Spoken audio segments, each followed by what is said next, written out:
decía. Ah, ya. Entonces, el periodo helenístico romano, muchachos, nosotros lo vamos a ver, digamos, vamos a ver las posturas cuando llevemos la disciplina filosófica llamada la ética, y vamos a hablar, digamos, en extenso de las distintas posturas, ¿no? Sin embargo, digamos, el tema del día de hoy, ¿no?, es la filosofía medieval, siguiendo nuestro sílabo, ¿no? Sin embargo, no, digamos, para que no se quede en un vacío, ¿no?, lo que voy a hacer es, digamos, iniciar con el periodo helenístico romano, pero, digamos, mencionar algunas características generales, las posturas que surgieron y que van a ser importantes para comprender el desarrollo mismo del cristianismo y con ello en la filosofía medieval, ¿ya? Entonces, quiero que se entienda, la clase el día de hoy es sobre filosofía medieval, ¿ya? Lo que yo voy a hacer es darles un extra más, digamos, ¿no? Adelantarles quizá un poco de información sobre el periodo helenístico romano. No está contemplado como un tema, pero yo lo voy a ver con ustedes para que no se quede, para que no quede un vacío, para que sea provechoso también, digamos, para ustedes, ¿ya? Entonces, a ver, vamos por acá. Entonces tenemos por aquí la filosofía helenística romana. Ya está, he aprovechado ya en anotar, digamos, la información para ganar tiempo. A ver, el periodo helenístico romano es el cuarto periodo de la filosofía antigua, ¿ya? Va entre el siglo III a.C. hasta el siglo IV, incluso V después de Cristo, ¿ya? Entonces en este lapso van a ser Jesús, ¿no? Jesucristo, el Mesías. Este contexto va a coincidir, muchachos, con el imperio que va a fundar el gran Alejandro Magno, ¿ya? Recuerden ustedes, ¿no?, que Alejandro, discípulo de Aristóteles, lleva a cabo la hazaña, ¿no?, de fusionar la cultura greco-latina, oriental-occidental, una fusión, a lo que se le denomina un sincretismo cultural, fusión de Oriente a Occidente. Esta situación, este sincretismo, muchachos, va a generar, pues, que los individuos ya no se identifiquen con la ciudad de nacimiento a la que ellos pertenecían.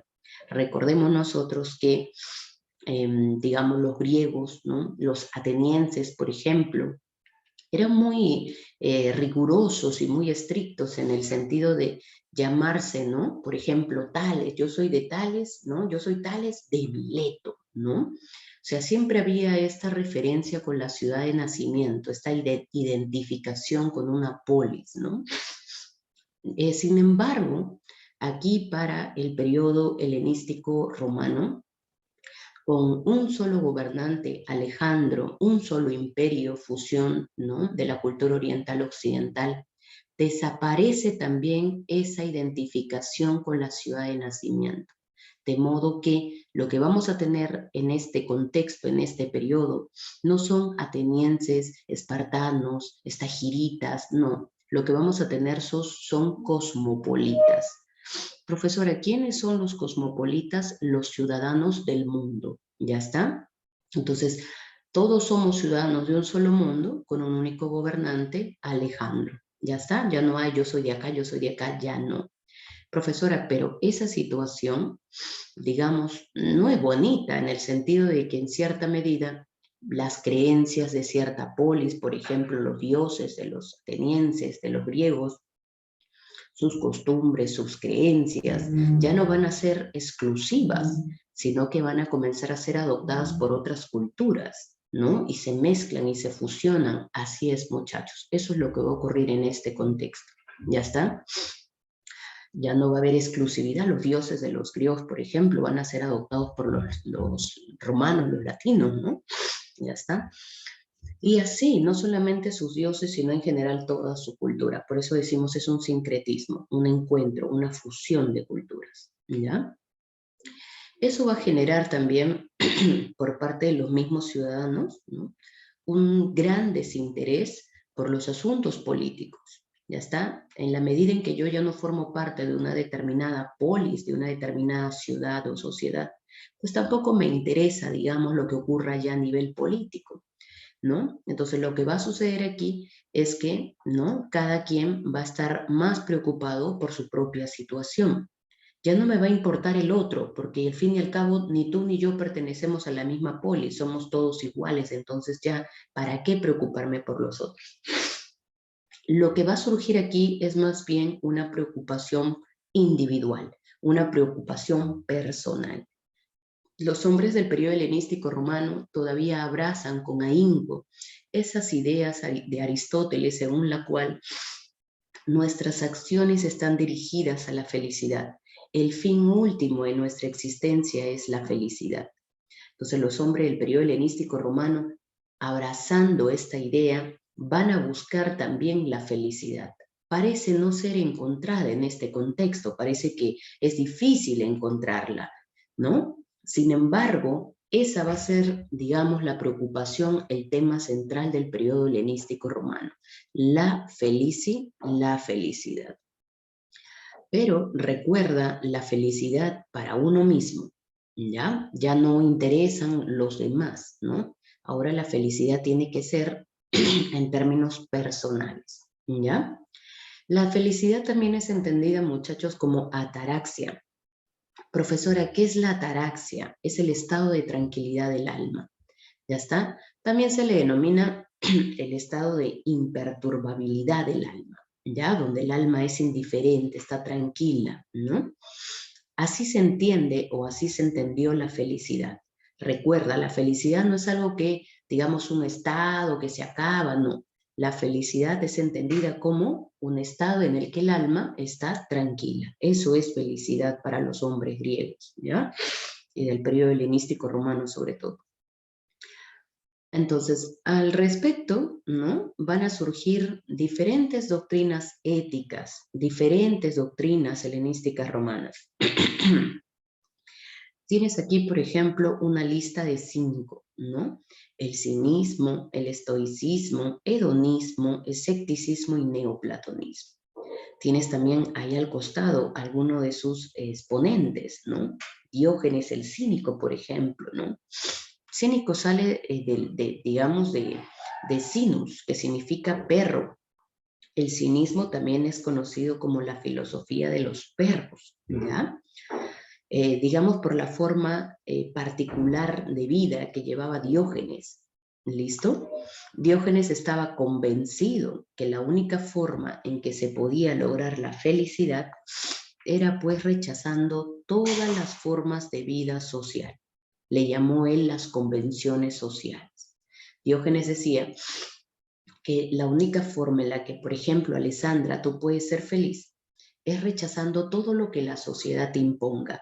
Vive, Alessandra, conforme a lo que la naturaleza te brinda, porque la naturaleza no se equivoca, es tan sabia que te ha provisto de absolutamente todo para ser feliz.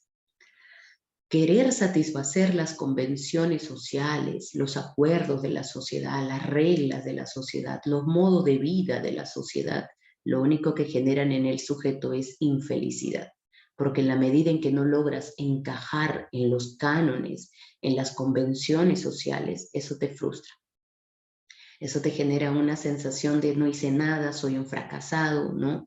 No puedo lograr esto, no ingresé acá, no logré aquello. Entonces Diógenes dice, en realidad no necesitamos de nada de eso. Nos hemos pegado tanto a la vida social, a los acuerdos, a los cánones que impone la sociedad, que en la medida en que no los cumplimos, somos infelices, ¿no? Entonces Diógenes dice, la única forma de ser feliz es rechazando todo esto. Vive de acuerdo con lo que la naturaleza te facilita, te brinda. La naturaleza es tan sabia que te ha provisto de alimentos, bebida, ¿no? Un colchón, la naturaleza, tienes todo para ser feliz, no necesitas más, dice Diógenes, ¿ya? Son diversas las anécdotas que han surgido sobre la vida de Diógenes, tú debes conocer también por ahí una que otra, por ejemplo, el encuentro que tuvo con el gran, ¿no? Con el gran Alejandro. Ya sabrás de esta anécdota tan famosa, ¿no? En la que Alejandro, ¿no? Estaba interesado por conocer a Diógenes, ¿no? Y Diógenes estaba, pues, digamos, en su tonel, ¿no? Porque él no vivía en una casa, ¿no? Andaba como los perros, por eso que le llamaban el filósofo perro, el sinus, ¿no? De ahí cínico. Entonces, Alejandro quería conocer al gran Diógenes, ¿no? Hasta que en una ocasión Alejandro estaba pasando y le comunican, no, oye, ahí está Diógenes. Entonces Alejandro se baja de su caballo y va hasta el encuentro con Diógenes. Se coloca delante de Diógenes y admirado, ¿no? Le dice, Diógenes, qué gusto conocerte, ¿no? Entre otras cosas, ¿no? De frente, vamos a lo que le dice. Diógenes, si yo no hubiese sido Alejandro en otra vida, a mí me hubiese gustado ser Diógenes, ¿no? Mira tú, el gran Alejandro le decía a Diógenes, en otra vida me hubiese gustado ser tú, no Alejandro. ¿Qué le respondió Diógenes, profesora? Diógenes le dijo, bueno, si en otra vida yo no hubiese sido Diógenes, sino Alejandro, pues ya me hubiese matado hace rato. Esa fue la respuesta del gran Diógenes al gobernante del mundo, Alejandro Magno. Ya está. El diálogo continuó, ¿no? Por supuesto que sí. Luego viene el ofrecimiento de Alejandro, pídeme lo que quieras, ¿no? Yo lo tengo todo y no soy feliz. Tú no tienes nada y aparentemente eres feliz. Sin embargo, yo creo que tú, como todo el mundo, necesita de algo. Así que pídeme lo que quieras, ¿no? Pídeme lo que quieras y lo que tú me pidas yo te lo voy a dar, ¿no? ¿Qué le pidió Diógenes? ¿Te acuerdas? ¿Qué le pidió Diógenes? Carro, no, carroza, pero tampoco, nada de eso. Él le dijo, hazte un lado, ¿no? Hazte un lado, fenómeno, no dejas que los rayos del sol me den, ¿no? Así que muévete, quítate, ¿no? ¿Qué significa, profesora, esta digamos, esta osadía, esta respuesta de Diógenes, ¿no? Quiere dar a entender que Diógenes no estaba interesado por ningún premio social, ¿no? Por ningún cargo social, ¿no? Él quería simplemente, digamos, descansar, reposar y estar abrigado con los rayos del sol. Naturaleza, no quería más, ¿no? En cambio, Alejandro le dice, todo el mundo siempre me pide cosas, estoy seguro que algo necesitas, le dice, ¿no? Bueno, ahí lo tiene, rechazo de las convenciones sociales, ¿ya? El estoicismo, muchachos, es la postura que va a desarrollarse, ¿no?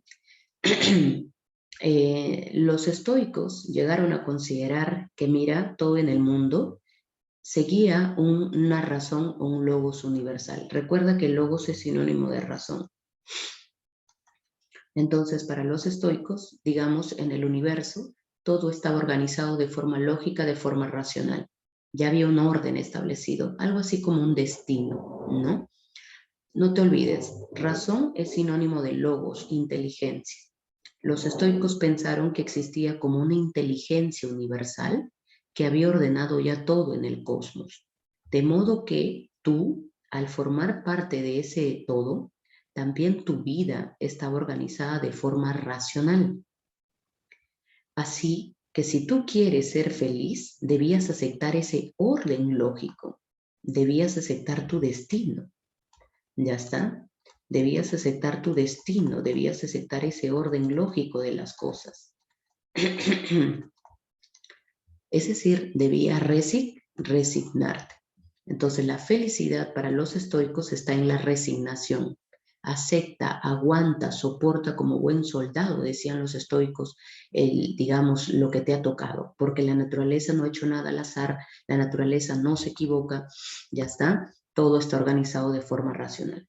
Entonces lo que el hombre debía cumplir era algo así como vivir de forma apática. La apatía, ser indiferente a lo que le ocurra. Acepta lo que te ocurra, sé indiferente, no intentes cambiar las cosas, ¿no? Acéptalas. Por ejemplo, profesora, si yo postulo a San Marcos y no ingreso, ¿qué me dirá un estoico, profesora? Un estoico te dirá, resígnate. Profesora, pero yo estoy inquieto, no me resigno. Yo quiero volver a intentarlo. Un estoico te dirá, no, sea apático, sea indiferente, que nada te perturbe, mantén la ataraxia. ¿Ya está? Profesora, ¿qué sucedería si, por ejemplo, pierdo un ser querido? Un estoico te dirá, resígnate, es el orden de las cosas. Nada está hecho al azar, la muerte es por algo. No, no quiero, lloro, sufro, me deprimo. No, sea apático, sea indiferente, acepta el orden de las cosas. ¿Ya está? Eso diría un estoico. ¿Listo? Profesora, yo no quiero ser estoico, no me gusta el estoicismo. En realidad somos más estoicos de lo que creemos, hijo. ¿Ya? Una prueba de que eres estoico, por ejemplo, es que estás aquí estudiando, preparándote para ingresar a una universidad pública y no privada. Te has resignado estoicamente a ingresar a una universidad pública y por eso estás aquí preparándote un semestre o quizá un año. Eres estoico. Y si no ingresas, no es cierto, vas a volver a insistir, porque sabes que la única forma que tienes de seguir avanzando y siendo un profesional es solo una universidad pública. Ya está. Eres estoico, ¿no? Depende cómo lo veas, pues, Alessandra. Depende. No sé dónde escuchaste ese término, pero va a ser depende cómo lo veas, porque no hay fatalismo desde mi punto de vista, ¿no? Quizá, digamos, bajo la situación que vivamos. ¿Ya? Luego tenemos, mira, cancelen a los estoicos, dice. No, hijo. Otra prueba, Abel, de que eres estoico es que te has resignado a que la clase que estés recibiendo sea virtual. ¿Recuerdas cuando comenzaron las clases virtuales y nadie quería ser estoico? Y todo el mundo decía que no se puede, que esto, que el otro, que no se entiende nada, que no aprendo nada, que me distraigo, que mi vecino, que hace bulla, que no, ¿no es cierto? Pero ahorita, si alguien viene y te dice, por ejemplo, Abel, oye, que las clases virtuales, que esto, que el otro, ¿no? Tú lo miras, pero ya lo miras con, ¿no? Como que con indiferencia, ¿no? Como que, pero ya hay que estudiar, ¿no? Entonces es como que tú ya te has resignado, ¿no? A recibir las clases de forma virtual y le has visto también el gusto, ¿no? Las ventajas, la comodidad, ¿no? Uh-huh. Claro, al inicio para muchos fue frustrante, para nosotros como docentes también lo fue, ¿no? Habernos acostumbrado a ir con nuestro esquema y plantearlo en la pizarra y ya está, ¿no? Pero aquí teníamos que readaptarnos, ¿no? No solo a la tecnología, sino al hecho de tener que armar PPTs y todo un lío, ¿no?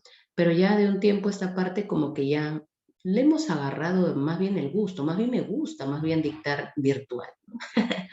Cuando tengo que ir a dictar de forma presencial, me inquieta mi daimon, ¿no? Se inquieta, se perturba. Pero bueno, pues ahí tenemos, ¿no? Otra postura, muchachos, del periodo helenístico romano es el hedonismo, ¿ya? De Epicuro. El hedonismo también es llamado epicureísmo por su representante. Entonces vas anotando, ¿ya? Hedonismo o epicureísmo. Epicuro sostiene que la felicidad se puede lograr satisfaciendo deseos, ¿ya? Pero aquí hay una regla básica. ¿Cuál es la regla, profesora? La regla es, la felicidad se obtiene satisfaciendo deseos, ¿ya? Pero la regla es que tú busques satisfacer deseos que te generen el máximo placer y el mínimo dolor. ¿Ya está? Tienes que satisfacer deseos que te generen el máximo placer y el mínimo dolor. Para ello te va a ayudar la razón. La razón va a ser como esa calculadora, como ese instrumento que te va a ayudar a seleccionar los deseos que te generen más placer que dolor. Profesor, un ejemplo. En este caso, Epicuro, por ejemplo, va a decir que un amor apasionado, es decir, un amor tóxico, por ejemplo, la fama, ¿no? La fama, el dinero, son deseos que la gente quiere satisfacer. Pero Epicuro dice que esos deseos, más que placer, lo que generan es dolor, porque tan pronto como desaparecen, lo que genera es dolor.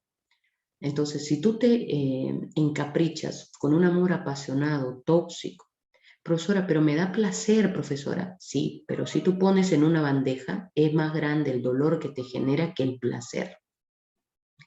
Entonces Epicuro te dirá, si tú quieres ser feliz, tienes que razonar, razona, busca con tu razón satisfacer deseos que te generen más placer que dolor, no a la inversa. Profesora, deseos que generen más placer que dolor, por ejemplo, el conocimiento. Por ejemplo, una buena amistad, una buena conversación. ¿A quién de ustedes no le ha pasado, por ejemplo, que se pueden pasar 5, 6 horas, 7 horas conversando de largo y ni cuenta se dieron? ¿No? Y entonces el placer, el gusto que sientes por hablar y conversar y tener la comprensión del otro es satisfactorio. ¿A quién de ustedes, por ejemplo, no le pasó que un día se quedaron y perdieron la noción del tiempo estudiando o leyendo? ¿A quién de ustedes, por ejemplo, no le pasó que se entretuvieron con un libro, una lectura y quisieron acabarlo en un día, 2 días, 3 días? ¿No? ¿A quién de ustedes, por ejemplo, no le interesó algo académico o un tema y se metieron de lleno ahí? Entonces, Epicuro va a decir, ahí están los verdaderos deseos que generan más placer que dolor. ¿No? Claro, ¿no? ¿Listo? Entonces, la regla es, ¿quieres ser feliz? Sí. Satisface deseos que generen más placer y menos dolor. Hasta incluso debes buscar satisfacer deseos que te generen una ausencia de dolor. A la ausencia de dolor, Epicuro le llamó aponía. ¿Ya está? Por ejemplo, el conocimiento es un deseo que si lo satisfaces te genera, más placer. Y el dolor que te puede generar es mínimo, hasta incluso puede haber ahí una ausencia de dolor, ya ni dolor sientes, ¿no? ¿Listo? Ahí tenemos entonces. Y para terminar, este escepticismo es la postura de Pirrón. Para Pirrón la felicidad se consigue mediante el epoge. Profesora, ¿qué es epoge? Suspensión del juicio, no opinar. ¿Ya está? La no opinión, no opinar. ¿Listo? Pirrón decía que cuando nosotros afirmamos algo, ¿no? Cuando intentamos definir algo, a veces no actuamos bajo esa definición. Por ejemplo, a veces yo intento definir qué es el bien, ¿no? Y me preguntan, ¿se puede definir el bien? Y yo digo sí, y doy una definición. Pero el hecho de dar una definición sobre el bien, en mí, eso ya genera una perturbación. ¿Por qué? Porque yo luego voy a estar actuando y voy a decir, ¿estoy actuando según esa idea? No, no estoy actuando. Entonces, eso perturba mi ser. Entonces, Pirrón dice, lo mejor, la única forma de vivir imperturbado, es decir, en la ataraxia, en la felicidad, es suspendiendo el juicio, épuje, no opinar. ¿Ya está? Recuerda que el escéptico es aquel que duda, que no cree, ¿ya? Y finalmente tenemos el neoplatonismo, que en este caso es como una nueva variante de Platón, ¿no? Aquí tenemos a Plotino. Plotino estaba convencido de que existía, ¿no? Un ser divino al que le llamó el Uno, ¿no? Del cual surgía todo, dice él, por emanación. Las plantas, animales, los seres humanos, ¿no? Todo surge de ese Uno. ¿Ya está? Influencia platónica, ¿no? El bien, por ejemplo, decía Platón, es la unidad, las ideas son únicas, ¿no? Del cual surgen todo. Entonces, la variante aquí de Plotino es que él le sugiere que existe un uno, ¿no? Una entidad divina de la cual emana, surge todo, ¿no? No hay multiplicidad, ¿no? Sino hay un ser divino, uno del cual surge todo. Ahora, si el hombre quiere ser feliz, decía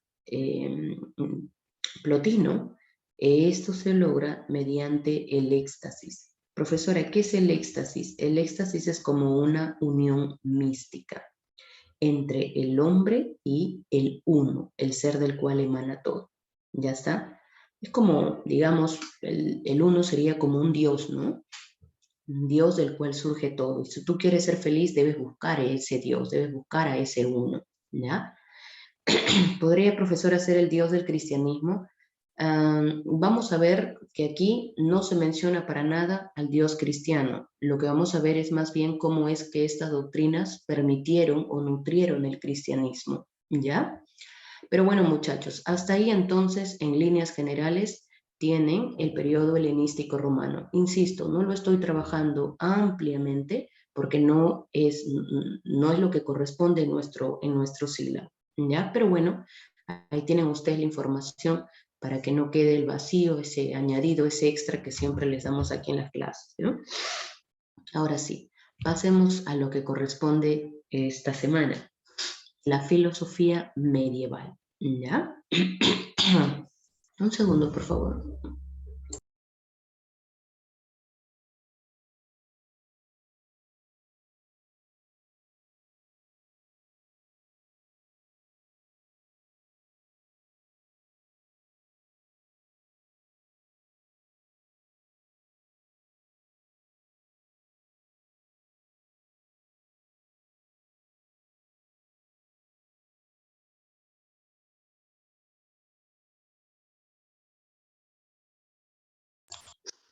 Listo, ahora sí.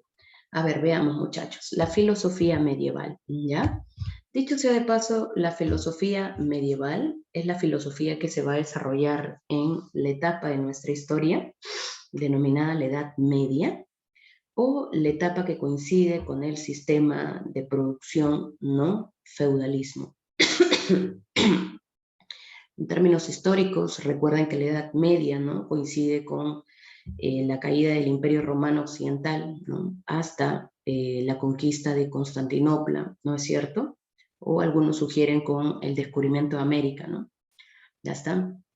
Entonces, le llamamos, muchachos, filosofía medieval porque en la Edad Media va a haber un esfuerzo de los padres de la Iglesia por recurrir a la filosofía para tratar de justificar o defender la teología cristiana.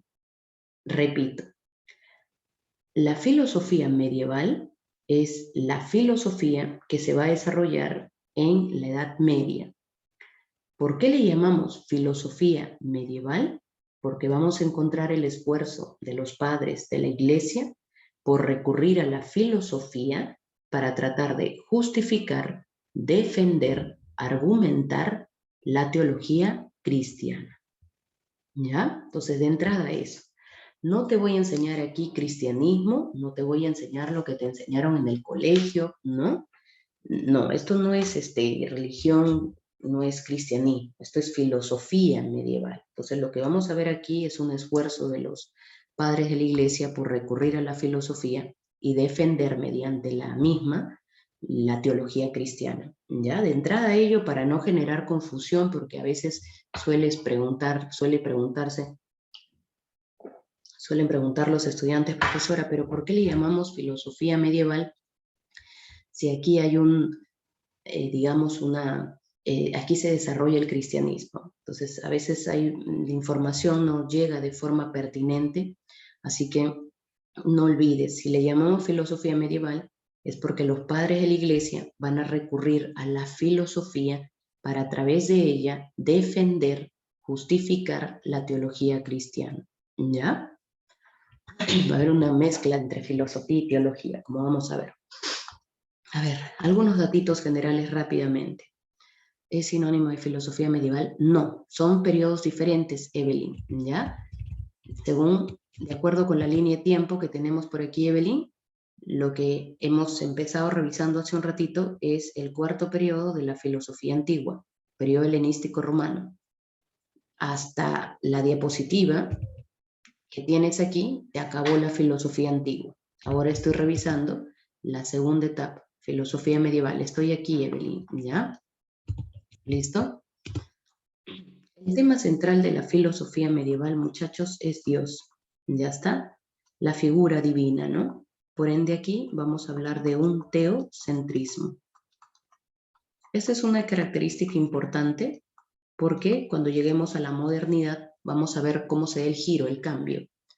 Entonces, aquí en la filosofía medieval, Dios va a ser esa entidad, ¿no?, que va a fundamentar de forma absoluta el mundo, Dios es el creador del mundo, Dios es el que fundamenta el conocimiento del mundo, en fin, todo. ¿Ya está? Entonces Dios va a tener una posición central en la filosofía medieval. Dios va a garantizarnos absolutamente todo. ¿Ya? Tres problemas que se van a desarrollar en este periodo. ¿Ya está? Ah, me olvidaba. La filosofía medieval se va a desarrollar, te había dicho ya los datos históricos, pero se va a desarrollar entre el siglo V, ya está, 5, 6 después de Cristo, hasta el siglo XV después de Cristo. Ya, ahí tienes la periodización, dicho sea de paso. Tres problemas básicos que se van a desarrollar por aquí. De un lado, cómo conciliar la fe, que nos impulsa a creer, ya está. La fe va a surgir aquí como una nuevo atributo que puede tener el hombre, ¿no? Una nueva cualidad que puede desarrollar, ya está. Pero fe es sinónimo de creer, creer ciegamente, sin cuestionar, ya está. Entonces, aquí lo que se va a buscar, ¿no? Es cómo conciliar la fe, es decir, el creer, con la razón. La razón es un atributo humano, ¿no? Que no nos impulsa a creer, sino que más bien nos impulsa a cuestionar, a criticar, a rechazar, a pedir pruebas. ¿Ya está? Entonces, vamos a buscar aquí cómo podemos conciliar la fe que nos impulsa a creer en los dogmas del cristianismo con la razón que no nos impulsa a creer en los dogmas, sino más bien a cuestionar, a pedir pruebas. ¿Ya está? Por ejemplo, la idea de que existe el Espíritu Santo es un dogma, ¿no? Padre, Hijo, Espíritu Santo. Por una cuestión de fe, es cuestión de creer, no necesitas demostración, más aún si eres cristiano. Pero la razón humana no nos impulsa a creer, sino que en nuestro interior la razón nos impulsa a pedir pruebas. ¿Cómo es así? Demostración, ¿no?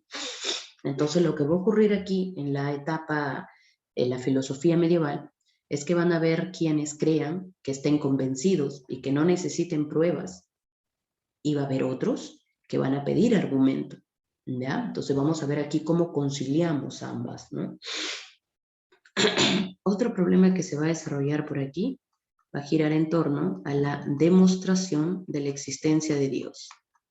Ya está. En la medida en que no todos creen, va a haber una necesidad aquí por demostrar la existencia de Dios. Ya está. Vamos a encontrar, por ejemplo, aquí algunos argumentos como el de Tomás de Aquino, las 5 vías, el argumento de San Anselmo, ontológico, ¿no? En fin, diferentes formas de demostrar que Dios sí existe, ¿ya? Y en la baja escolástica vamos a tener el problema de los universales, ¿ya? El problema de los universales. ¿Ya está? Esos van a ser los tres problemas que se van a desarrollar aquí en la filosofía medieval. Algunas características generales, bueno, ya lo mencionamos, el teocentrismo. Recuerda, teo es Dios, ¿ya? Teo, Dios, centrismo, centro. Dios es el centro de todo. Aquí va a haber, muchachos, una hegemonía del pensamiento cristiano. En efecto, van a ver ustedes replegado en toda la filosofía medieval el cristianismo, que luego en breve vamos a hablar de él también. En ese sentido, lo que va a haber entonces es una relación entre la filosofía y la teología. Como les había dicho, le llamamos filosofía medieval a este periodo porque los padres de la Iglesia van a recurrir a la filosofía para defender la teología cristiana, ¿ya?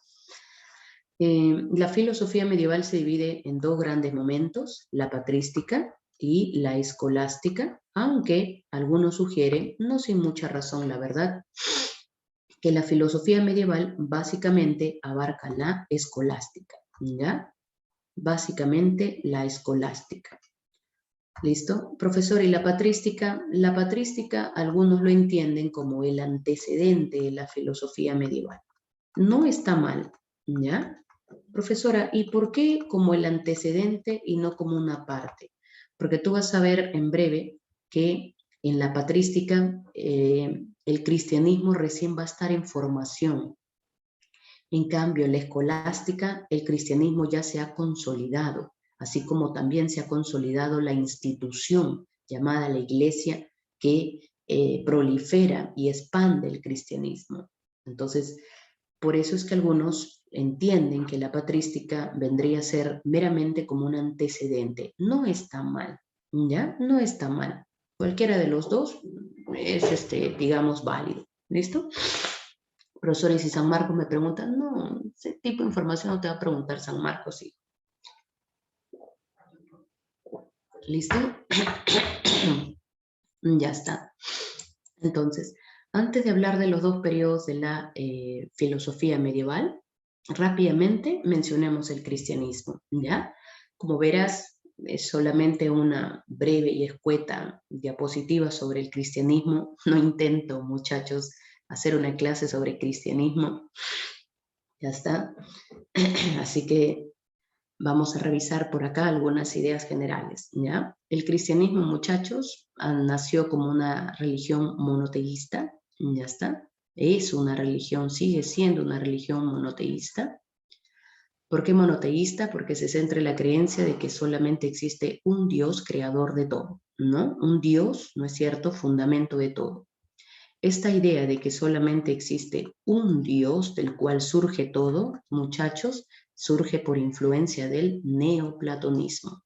Recordemos que ya Plotino se había encargado, ¿recuerdas? Periodo helenístico romano, se había encargado de decirnos que existía un ser, uno, del cual surgía todo por emanación, ¿no? ¿Recuerdan? Neoplatonismo, lo vimos aquí, filosofía helenística romana, el uno del cual emana todo. ¿Ya está? ¿Listo? A esa unidad, ¿no? A ese uno de los neoplatónicos, muchachos, los cristianos le dan nombre. A ese uno los cristianos le llaman Dios, el Dios cristiano. Entonces, asocian que existe el Dios cristiano, que es único, del cual se crea todo a partir de la nada, es decir, surge todo. ¿Ya? Entonces, esa idea del monoteísmo, de Dios creador de a partir de la nada, en realidad sale también por influencia neoplatónica. ¿Ya? Profesora, ¿qué nos está queriendo decir? Que el cristianismo, ya de entrada, no surgió jamás como una religión compacta. En realidad, el cristianismo ha sido una fusión de diferentes sectas religiosas y también de la filosofía a la que los cristianos le llaman pagana. ¿Ya está? Entonces, el cristianismo se va a nutrir, mira tú, de la filosofía. ¿Ya está? Se nutre de la filosofía. ¿Listo? No es ajeno. Por eso es que el periodo helenístico romano, ¿no? Todavía se desarrolla aún cuando Jesús ya nació, ¿no? E incluso hasta ya murió, ¿no? Pero la filosofía helenística romana está vigente. Entonces el cristianismo que va a estar en formación en la patrística se va a ir nutriendo de la filosofía. Y una de las posturas de las que se nutre es el neoplatonismo, la idea de que existe en la unidad un Dios único del cual surge todo. ¿Ya? El cristianismo, muchachos, entonces es una religión monoteísta que se basa en la vida, la enseñanza y los milagros de la figura de Jesús de Nazaret, ¿no? A la que en el judaísmo, ¿no? Listo, los judíos le llamaban el Mesías, ¿no? El Cristo, el enviado por Dios. Recuerden ustedes que los judíos, ¿no? Dada la situación de vida que llevaban, de acuerdo a los datos, ¿no? De la Biblia y de la historia, los judíos estaban esperando la llegada de un Mesías, ¿no? De un liberador, ¿no? Alguien que los libere de la esclavitud, ¿no es cierto? Y entonces ahí vamos a entrar en detalles porque hay todo un dilema sobre cómo iba a ser ese Mesías. Algunos esperaban a un guerrero, ¿no? Alguien que emprendiera una guerra contra los esclavistas, ¿no? Otros esperaban un guardián, toda una serie de diversidad de interpretaciones que no voy a entrar a tallar ahí. Pero lo que sí es cierto es que había la creencia en que Dios Padre iba a enviarnos, ¿no es cierto?, digamos, al Mesías, ¿no?, al escogido, ¿no?, para liberar a la humanidad del pecado, ¿no es cierto?, para, digamos, darnos muestras de que no nos ha abandonado desde la creación, ¿no? Entonces había el libertador, ¿no?, el liberador. Entonces, esa idea del judaísmo, ya está esa idea de estar esperando el Mesías, el enviado por Dios, va a servir también para el cristianismo. El cristianismo justamente se llama cristianismo porque se centra en la vida de Jesús, de Jesucristo, ¿ya? En su forma de vida, en su enseñanza, en sus milagros. Esta es la religión que se conforma en torno a la figura de Jesús, a la figura de Cristo, ¿ya? Suponiendo, no, bueno, no suponiendo, en realidad asumiendo que Jesús es el enviado de Dios, ¿ya está? Entonces, otra de, digamos, de las ideas filosóficas en las que se basa también el cristianismo es en el estoicismo. Profesora, ¿por qué el estoicismo? Porque tú recordarás que los estoicos creían que existía una suerte de logos universal que ordena todo en el universo, ¿no? A ese logos universal los cristianos, muchachos, le otorgan un nombre. A ese logos universal los cristianos le llaman Dios. Y por eso es que de repente tú has escuchado que hoy en día muchos cristianos, cuando les comentas, ¿no? Me pasó esto, me pasó aquello, ¿no? Te suelen decir, por algo pasan las cosas. Por ejemplo, mi hermana es bien cristiana, ¿ya? Mi hermana es más cristiana que el Papa, ¿no? Y cada vez que uno le cuenta algo a mi hermana, ¿no? Ya dejé de hacerlo, ¿no?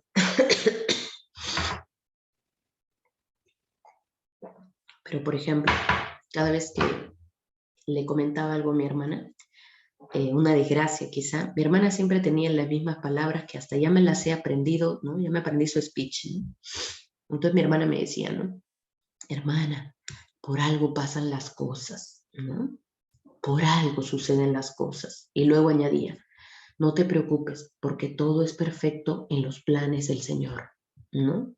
Entonces mi hermana me estaba queriendo decir que había algo así como que Dios, que ya había diseñado todo un plan de vida para mí y que yo debía aceptar esas cosas porque por algo pasan. ¿Ya está?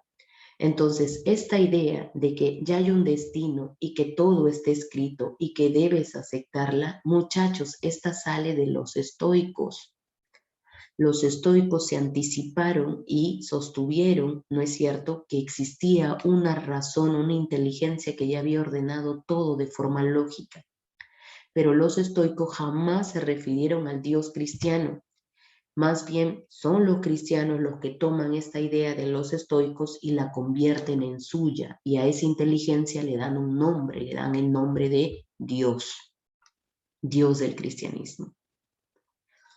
Otros elementos filosóficos que podemos encontrar en el cristianismo, por ejemplo, la idea de que existe el paraíso, la ciudad celestial, la ciudad terrenal. ¿De dónde crees que sale eso?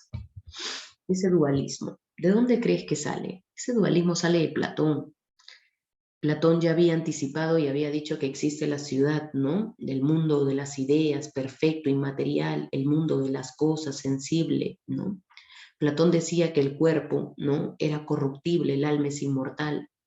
Todas estas ideas calan en el cristianismo. En el cristianismo también se asume que hay una ciudad celestial, una ciudad terrenal. Se asume que hay un desprecio por el cuerpo, ¿no? Y que el alma es inmortal. Y que si tú cuidas tu alma en este mundo, puedes tú, tras el juicio final, sentarte a la derecha de Dios Padre Todopoderoso. Esto es Platón, esto es filosofía. A modo de conclusión, entonces, ¿qué fue el cristianismo, profesora? El cristianismo fue una religión, ya está, monoteísta, que se centró en la vida de Jesús, pero también adoptó en sus entrañas la filosofía pagana. Ya está, estoicismo, neoplatonismo, Aristóteles, Platón, ya está, fueron adoptadas por el cristianismo. ¿Listo? Entonces, muchachos, ahí tenemos, ¿ya? Ya está. Podríamos decir que, digamos, la religión cristiana, ¿no?, va a encontrar en la filosofía grecolatina, ¿no?, digamos, los elementos, los argumentos para justificar su doctrina, ¿no? Eso podríamos decir a modo de conclusión. ¿Ya está? Listo. Entonces, líneas generales, tenemos ahí el cristianismo. Ahora sí, pasemos por aquí a las dos etapas de la filosofía medieval. ¿Ya? Tenemos por aquí la patrística. Patrística, muchachos, deriva del griego, deriva del latín paters, que significa padres. La patrística vendría a ser la época de los padres de la iglesia, ¿ya? ¿Quiénes fueron los padres de la iglesia? Los discípulos directos de los 12 discípulos de Jesús, ¿ya?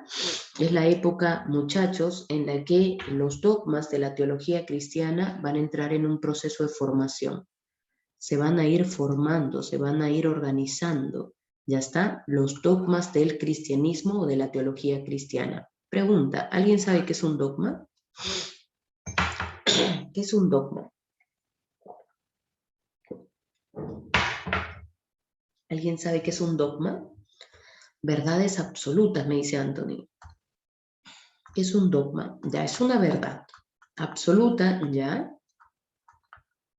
Claro, es una verdad que no puede ser cuestionada, ¿no? Es una verdad incuestionable. ¿Ya está? Es una verdad que hay que asumir mediante la fe. ¿Ya está? Claro. Y a quienes no cuestionan, ¿cómo se les llama? Se les llama dogmáticos. ¿Ya está? ¿Listo? Ahí tenemos entonces. Vayamos por acá. Entonces, mira, en la patrística, ya está, la patrística va a ser el periodo en el que los dogmas, las verdades del cristianismo se van a ir formando, se van a ir organizando. ¿Ya está? En la medida en que se van formando los dogmas, hay que defenderlos. Hay que defendernos contra los herejes y los paganos, es decir, los que no crean, los incrédulos, los ateos, los que pidan pruebas. ¿Ya está? El máximo exponente de la patrística es Agustín de Hipona, ¿ya? Y el filósofo que va a influir en la patrística va a ser Platón. ¿Listo? Constituye la primera etapa de la filosofía medieval. La segunda etapa de la filosofía medieval es la escolástica, ¿ya? Escolástica, muchachos, deriva del latín escola, que significa escuela, universidad. La escolástica coincide con la fundación de las primeras universidades medievales, Salamanca, Bologna, Oxford, Cambridge y aquí en América la Universidad San Marcos, ¿no? Que dicho sea de paso, hace un par de días fue su aniversario, ¿no? Cumplimos 471 años, ¿no? Sanmarquino, ¿no? Profesora, yo también soy sanmarquino, dice. Correcto, tú también eres sanmarquino. Así es, pero no en acto, sino en... Por supuesto, tú eres sanmarquino, no en acto, en potencia. No importa, profesora, pero lo soy. Así sea en potencia, lo soy. Ok, ok. No vamos a entrar a tallar ahí. Tengo que centrarme estrictamente en la clase. Tengo que colaborar con mi garganta. No voy a entrar en discusiones ahorita, ¿ya? Listo, entonces vamos por acá. Entonces tenemos, ¿no? La escolástica coincide con la fundación de las primeras universidades medievales, ¿no? Ahora, ¿por qué le llamamos escolástica? Porque aquí, muchachos, los dogmas del cristianismo, los dogmas que en la patrística recién se estaban fundando, aquí ya están consolidados. Aquí el cristianismo, hijo, ya fue adoptado como religión. El cristianismo, muchachos, ahora se comienza a enseñar, comienza el adoctrinamiento, se comienza a enseñar en las escuelas, en las escuelas, en las universidades. Entonces la escolástica va a ser la época en la que los dogmas de la teología cristiana se comienzan a enseñar en las universidades. Y si tú te das cuenta, hasta el día de hoy venimos recibiendo una educación escolástica, ¿no? Porque si te pones a analizar, aquí en el Perú, nosotros seguimos llevando como curso obligatorio religión cristiana, teología cristiana. Seguimos teniendo una educación escolástica, ¿no? En fin, ahí lo tenemos. Incluso cuando Descartes, filósofo del que hablaremos la próxima semana, cuando Descartes comience a ir a la universidad, Descartes va a ver ese contraste entre cómo se viene desarrollando la ciencia moderna y aquí en la universidad a la que él asiste le siguen enseñando teología, ¿ya? Ajá, así es, Miriam, pero no vamos a entrar a tallar ahí para evitar ahí discusiones bizantinas, ¿ya? Más me interesa aquí lo que dicen los filósofos sobre los problemas que vamos a abordar, ¿ya? Luego, otra característica de la escolástica, muchachos, es que la iglesia, ya está, aquí se va a consolidar de forma institucional. La iglesia se va a convertir en la vocera de Dios en la tierra. Ella va a ser la intermediaria entre los hombres y los mortales. De modo que si tú mortal te vas contra la iglesia, no solo te estás yendo contra la iglesia, sino también te estás yendo sobre todo contra quién, te estás yendo contra la figura divina. Entonces, el poder que va a adquirir la iglesia en la escolástica, muchachos, va a ser inimaginable. La iglesia va a tener injerencia en todos los ámbitos, económico, político, social, científico, moral, injerencia en muchos ámbitos. ¿Ya está? Acá también se desarrolla en la baja escolástica el problema de los universales. El máximo exponente, Tomás de Aquino, ya está, claro, lo verá también, ¿no? Y el filósofo que va a influir en esta etapa sobre todo va a ser Aristóteles, ¿ya? Entonces ahí tienen el contraste entre la patrística y la escolástica, tienen también a sus dos más grandes exponentes de cada una de estas etapas, ¿ya? Volvemos a la patrística. Y vamos a hablar de Agustín de Hipona o algunos puntitos importantes, ¿ya? Un minuto, por favor, muchachos.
Ya está, ahora sí.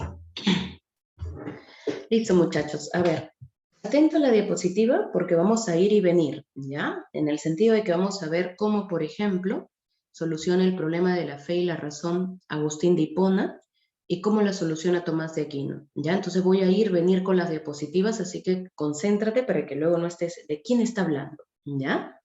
Así que vamos por acá, mira.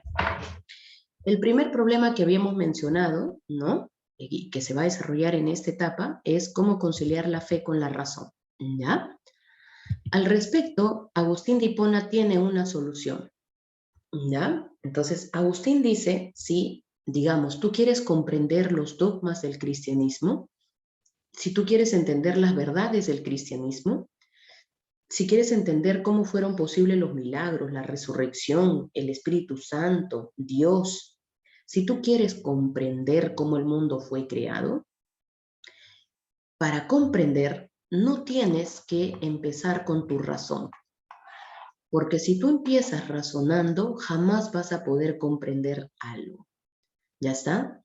Porque la razón es cuestionadora, es crítica. Entonces, si tú quieres comprender algo, primero tienes que creer. ¿Ya está? Es decir, ten fe. Primero cree, confía. Cree que los milagros son posibles. Cree que la resurrección es posible. Cree que el Espíritu Santo puede existir. Cree.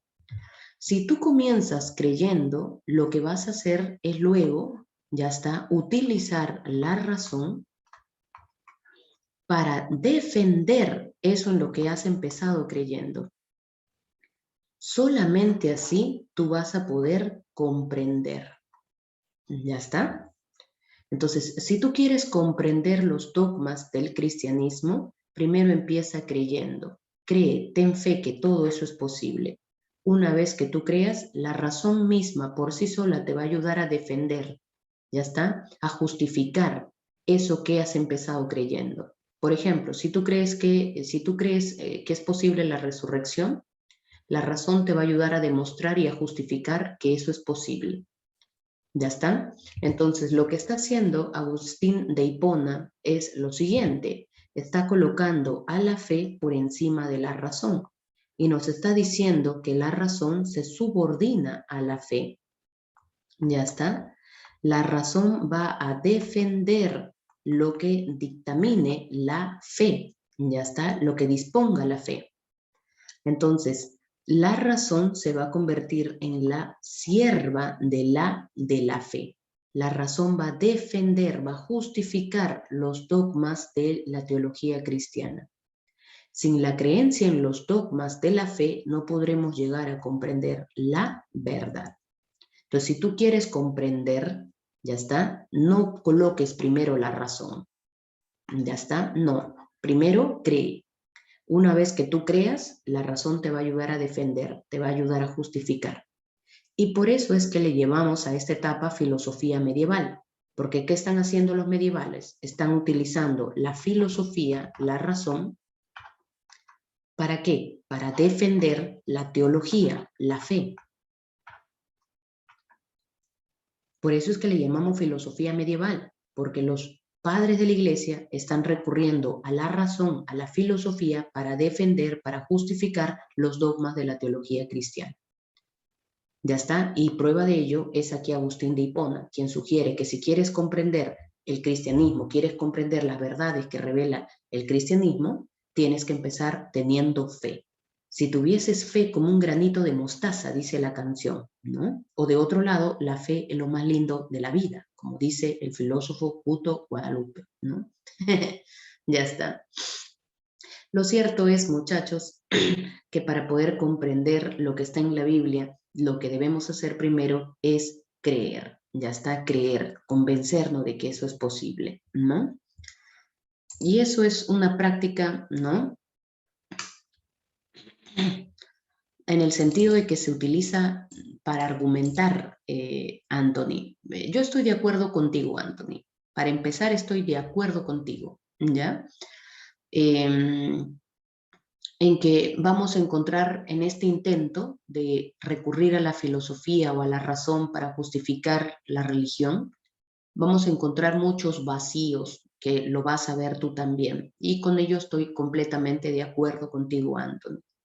Pero de lo que se trata en esta clase no es de enfocarnos en los vacíos, ya está, de los padres de la iglesia, sino en tratar de mostrarles a ustedes cómo es que ellos trataban de justificar o de demostrar sus ideas. Por eso es que esto es filosofía medieval y no cristianismo, pues les había dicho al inicio de la clase, porque es un esfuerzo, con todas sus limitaciones, por recurrir a la filosofía o razonar y tratar de justificar el cristianismo. ¿Ya está? Ese es un poco el asunto, Anthony, ¿no? Listo. Entonces, ahí tenemos la solución de Agustín de Hipona. Si queremos comprender, ya está, si quieres comprender las verdades que están en la Biblia, las verdades reveladas, tienes que empezar creyendo. Primero cree y luego la razón por sí sola te va a ayudar a defender, te va a ayudar a justificar. ¿Ya está? ¿Listo? Hoy en día, por ejemplo, hay todavía dentro de la iglesia, yo tengo un tío que es cura, le llamamos el tío curita, hasta ahora mira, hasta su nombre me he olvidado, su nombre original, pero mi tío hizo formación, tiene una formación en la iglesia, ¿no? Hay toda una formación teológica ahí, ¿no? Y yo recuerdo mucho, ¿no? Que mi tío, en esta formación teológica, él asistía a clases de filosofía, ¿ya?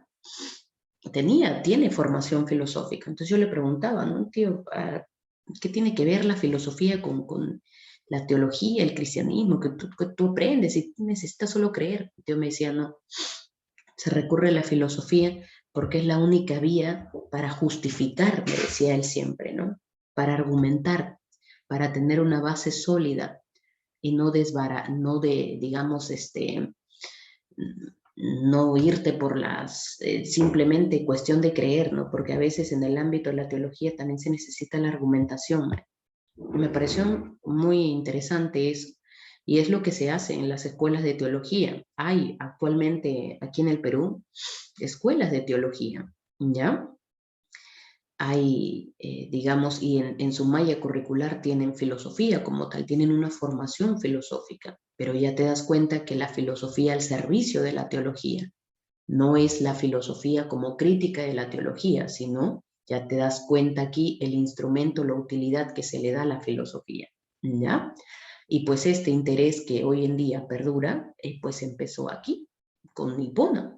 Ya Hipona nos decía que la filosofía, la razón, tiene que estar al servicio de la fe si queremos comprender las verdades reveladas, ¿no? Si queremos comprender algo, ¿ya? Bueno, ahí lo tienes, ¿no? Con respecto a este mismo problema, mira, vamos a ver qué dijo Tomás de Aquino, ¿ya?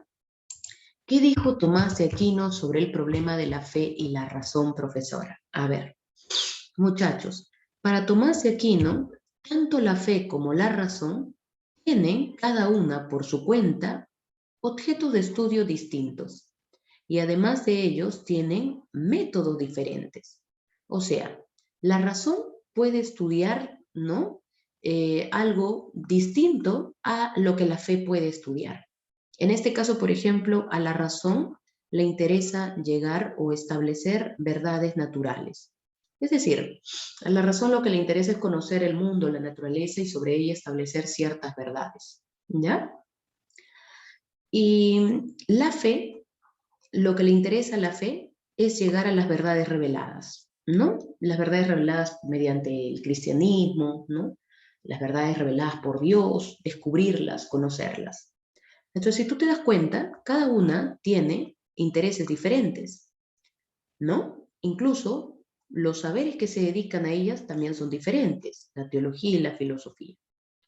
Sin embargo, dice Tomás de Aquino, si de Dios se trata, ya está. Si de Dios se trata, ambas se complementan. Entonces, cada una puede tener un objeto de estudio diferente, pero si de Dios se trata, ambas se complementan. La fe y la razón son vías para conocer y alcanzar la verdad. Es más, la demostración de la existencia de Dios es algo que le compete a las dos. Es decir, demostrar que Dios existe, ¿no? Para demostrar que Dios existe, podemos llegar mediante la fe, pero también mediante la razón. Por fe solo se trata de creer, ¿no? Mediante la razón, Tomás de Aquino nos va a proponer las famosas 5 vías que van a demostrar que Dios existe. Vías, como puedes ver, racionales. ¿Ya está? Entonces, si de Dios se trata, dice Tomás de Aquino, lo saco porque luego lo vamos a ver, si de Dios se trata, ya está, por más de que cada una tenga su objeto de estudio diferente, si de Dios se trata, las dos se complementan, son compatibles, ya está. La existencia de Dios les compete a las dos. ¿Listo? Entonces, ¿qué está haciendo Tomás de Aquino? Las está colocando en el mismo nivel. Las dos son vías para poder conocer o demostrar que Dios existe. ¿Ya? Si tú te das cuenta, nótese la diferencia con Hipona. Hipona está subordinando una a la otra, ¿no? La razón está subordinada a la fe. ¿Qué está haciendo Tomás de Aquino? Tomás de Aquino dice, no, ambas están en el mismo nivel, ambas se complementan. Demostrar la existencia de Dios es un asunto de las dos. ¿Ya está? Ahora, vamos con otro filósofo, o bueno, u otro padre de la iglesia, ¿no? Guillermo de Ockham. ¿Listo? Baja escolástica. ¿Cómo soluciona el problema de la fe y la razón Guillermo de Ockham? De la siguiente manera. Para Ockham, muchachos, la fe y la razón son incompatibles, son totalmente diferentes. La fe y la razón, dice Ockham, son fuentes diferentes de conocimiento. Los asuntos sobre la demostración de la existencia de Dios le competen solo a la fe. El asunto sobre la naturaleza, sobre la ciencia, eso le corresponde a la razón. ¿De dónde se sigue que la razón ya no está al servicio de la fe? Ni la fe necesita de la razón para esclarecer sus propios dictados. Entonces, para Ockham, ¿no? La fe y la razón son asuntos diferentes, incompatibles. Cada una tiene objetos de estudio diferentes. A quien le interesa la cuestión de la demostración de la existencia de Dios, esa es solo a la fe, mas no a la razón. Entonces termina diciendo que es imposible la demostración racional de la existencia de Dios. A ver si te diste cuenta. ¿A quién está criticando aquí? A ver, ¿quién dice que se puede demostrar por vía racional la existencia de Dios? A ver, ¿a quién estaría criticando en ese punto Guillermo de Ockham? Ockham dice que la demostración racional de la existencia de Dios es imposible. A ver, ¿a quién está criticando? Claro, entonces tú anota por ahí, esto constituye una crítica a Tomás de Aquino, porque Aquino estaba convencido de que sí se podía demostrar por vía racional la existencia de Dios. ¿Ya está? Entonces, para simplificar la idea, para sintetizar la idea, ¿ya? Primer problema, ¿cómo conciliar la fe con la razón? ¿Qué dice Agustín de Hipona? La razón está subordinada a la fe, ¿ya? La razón es sierva de la fe.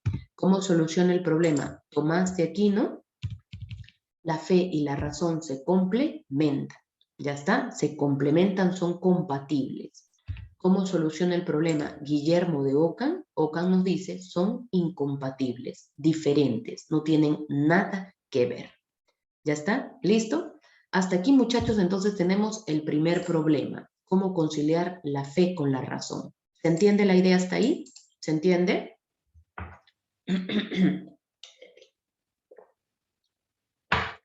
Ya está. Volvemos, muchachos, a Agustín de Hipona, ¿ya? Volvemos a Agustín de Hipona, ¿listo? Hipona, entonces, no solamente nos ha dicho que si queremos comprender hay que creer primero, sino que también va a decirnos que Dios ha creado el mundo a partir de la nada.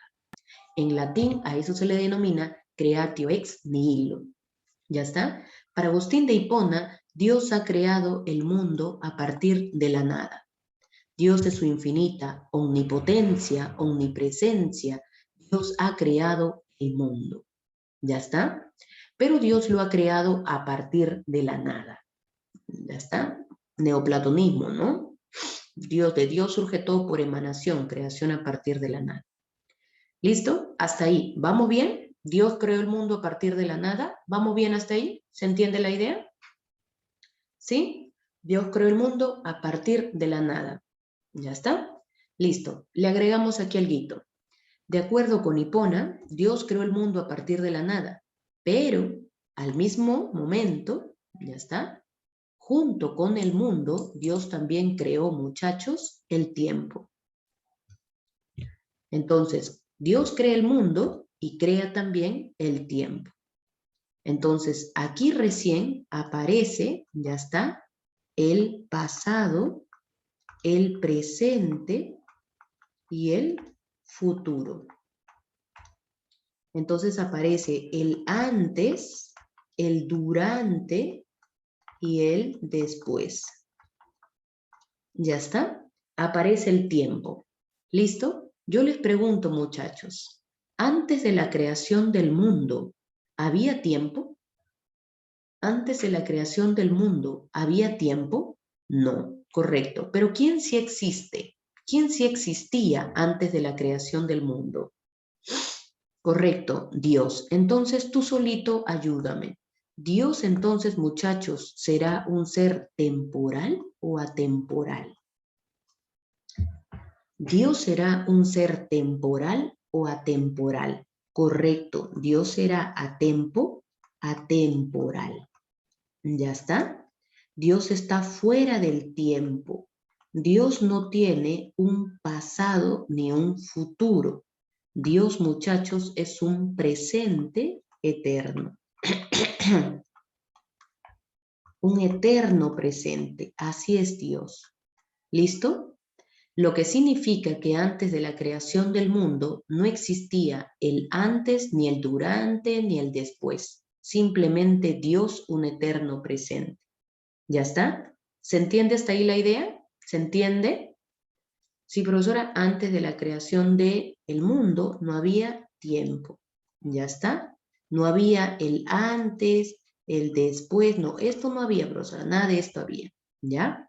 Entonces, muchachos, yo les pregunto, ¿cómo podríamos responder a esta interrogante?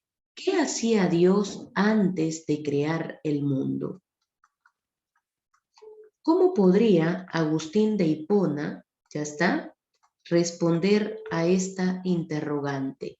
¿Qué hacía Dios antes de crear el mundo? ¿Cómo podríamos responder esa pregunta? ¿Qué hacía Dios antes de crear el mundo? Muchachos, a esa pregunta debemos responder de la siguiente manera. Esa pregunta es absurda. ¿Cómo que la pregunta es absurda, profesora? ¿Por qué es absurda? Porque tú me estás preguntando qué hacía Dios antes de crear el mundo. Pero si tú te das cuenta, antes del mundo, pregunta, ¿había o no había el antes? Antes de la creación del mundo, ¿había o no había el antes? No había el antes, es decir, no había tiempo. Por tanto, la pregunta es absurda. Dios no es un ser que esté dentro del tiempo. Dios no tiene un antes, Dios no tiene un después. Entonces tú no me puedes preguntar, ¿qué hacía Dios? Un ser que no tiene antes ni después. No me puedes preguntar, ¿qué hacía Dios antes de crear el mundo? No, pues, el antes a Dios no le corresponde. El antes está en el tiempo. Y Dios, como es atemporal. Entonces, si tú me dices, ¿qué hacía Dios antes de crear el mundo? Perdón, pero el antes no existía. ¿Ya está? El antes recién comenzó a surgir junto con el mundo. Entonces, tú tienes aquí el mundo, si quieres, ¿no? Creas el mundo y creas el tiempo. Y recién ahí comienza antes, durante y después. Si tú me dices, ¿qué hacía Dios antes de crear el mundo? Pues no hay antes, pues. Antes de la creación del mundo, esto no existe, porque Dios es un ser que está fuera del tiempo. Dios es atemporal. Dios no tiene un antes. Tú me puedes preguntar, por ejemplo, ¿no? Por ejemplo, me puedes preguntar por alguien que esté en el mundo, supongamos, Miguel. Profesora, ¿qué hacía Miguel antes de entrar a clase? Ah, esa pregunta sí es coherente. A esa pregunta yo sí puedo responderte, porque Miguel forma parte del mundo. Miguel está dentro del tiempo. Yo te podría responder, por ejemplo, antes de entrar a clase, Miguel estaba tomando desayuno. ¿Ya está? O le podrías preguntar, profesora, ¿qué hará Miguel después de la clase? Esa pregunta sigue siendo correcta, coherente, porque Miguel está dentro del tiempo. Y yo te podría decir, bueno, Miguel se irá a ver el Doctor Strange con su bichota más tarde. ¿Ya está? Entonces te das cuenta, yo puedo responder esa pregunta porque Miguel está dentro del tiempo. Él tiene un antes y un después. Pero tú no me puedes preguntar qué hacía Dios antes, porque Dios no está en el antes, Dios no está en el tiempo, Dios está fuera del tiempo. Esa pregunta es incoherente. Por ejemplo, tú me puedes preguntar, ¿qué hacía profesora Dana antes de entrar a clase? Dana está dentro del mundo, por tanto, Dana está dentro del tiempo. Yo te diré, Dana estaba, no sé, pues estaba duchándose, ¿no? Profesora, ¿qué hará Dana después de la clase? No sé, pues Dana se irá a almorzar, ¿no? ¿Ya está? Pero ¿cómo me vas a preguntar qué hacía Dios antes si Dios no tiene un antes, Dios no tiene un después, Dios está fuera del tiempo, Dios es atemporal? ¿Ya está? ¿Listo? Entonces, si tú me preguntas qué hacía Dios antes de crear el mundo, yo te diré, sabes que tu pregunta es absurda, no tiene ni pie ni cabeza. ¿Ya está? Tú me puedes preguntar qué hacía Ángel, qué hacía Dana, qué hacía Abel, qué hacía Dair. Ya está, antes. ¿no? Pero no me puedes preguntar qué hacía Dios. Dios está fuera del tiempo. Dios no tiene antes, Dios no tiene después. Es un presente eterno. ¿Ya está? ¿Listo? Entonces, ahí tienen, muchachos, otro problema que intenta solucionar Agustín de Hipona. ¿Ya está? Entonces no había entonces no había un entonces, solo existía. ¿Cómo es eso, Miguel? No había tiempo. Dios existía, pero no en el tiempo. Dios está fuera del tiempo. Dios trasciende el tiempo, Miguel. Dios crea el tiempo. Ya está. Antes de que Dios creara el mundo, Miguelito, el tiempo no existía. Ya está. Entonces, si quieres, tienes por aquí a Dios. Dios crea el mundo. Ya está. Pero cuando Dios crea el mundo, Miguel, también le agrega el tiempo. Recuerda que el tiempo se divide en antes, durante y después. ¿Ya está? Antes de que Dios creara el mundo, el tiempo no existía, lo que significa que Dios está fuera del tiempo. Dios es atemporal. Entonces, si Dios es atemporal, Miguel, Dios no tiene un antes ni un después. Dios no tiene nada de eso. Él está fuera del tiempo. Él es el creador del tiempo, más bien. ¿Ya está? Entonces tú me preguntas, ¿qué hacía Dios antes de crear el mundo? La pregunta es absurda, porque Dios no tiene un antes. Dios no tiene un antes ni tiene un después. Ya está, entonces es absurda por eso la pregunta. Dios está fuera del tiempo, el antes no existía. ¿Ya? No existía, claro, pues no había el antes, ¿no? Dios es siempre un presente eterno. Ya, Miguel, no te preocupes, hijo. Listo, ahí tenemos entonces. Segundo o tercer punto, pero cuando Dios creó el tiempo sigue siendo atemporal, así es Anthony. Dios sigue siendo atemporal. ¿Y sabes por qué, Anthony? Porque cuando, mira, Dios, ya lo habías borrado, pero no importa. Mira, el mundo, Anthony, es temporal. El mundo no es eterno. De acuerdo con la Biblia incluso, el mundo va a terminar. Ya está. Pero ¿quién no termina? ¿Quién no muere jamás? Quien no muere jamás es Dios. Por eso es que Dios está fuera del tiempo, Dios es eterno. Pues ahí lo colocaba en la diapositiva, guapo. Dios es un eterno presente. Dios nunca cambia, Dios es perfecto. ¿Ya está? El mundo se acabará, el mundo es temporal, pero Dios no acaba, Dios es eterno, está fuera del tiempo. Si Él es el que cree el tiempo, más bien. ¿Ya? ¿Ahora sí, Miguel? ¿Anthony? Ahora sí me quedó claro. Ok, guapo, ya está listo. Listo, excelente, muchachos. Sigamos, mira, último puntito sobre, o tercer puntito sobre Hipona, ¿ya? Su concepción antropológica, ¿cómo concibe al hombre? Para Hipona, el hombre está, bueno, ha sido creado por Dios, él asume un creacionismo, y además asume que Dios le ha otorgado al hombre cuerpo, bueno, barro, polvo, según la Biblia, ¿no? Cuerpo, ciertamente, pero también lo ha dotado de alma. El alma es lo que nos hace imagen y semejanza de Dios, ¿ya? El alma es inmortal, recuerda. El alma, además de ser inmortal, tiene tres partes o tres facultades. Aquí vas a recordar Platón, ¿no? El alma inmortal, tres facultades, el cuerpo perece. Pero ¿cuáles son las tres facultades del alma según Hipona? El alma tiene inteligencia, lo que significa que el alma tiene razón, tiene intelecto. Ya está, una facultad racional. Con la inteligencia el hombre puede conocer a Dios, puede conocer el bien, puede conocer los mandatos divinos. ¿Ya está? Razona. El alma también tiene memoria, otra facultad. ¿Por qué Dios le otorga memoria al hombre? Para que recuerde que el hombre es creado, ¿no? Tiene un origen y su creador es Dios, ¿ya? Y finalmente, la última facultad del alma es la voluntad, también llamada libre albedrío. ¿Ya está? ¿Qué significa tener voluntad, profesora?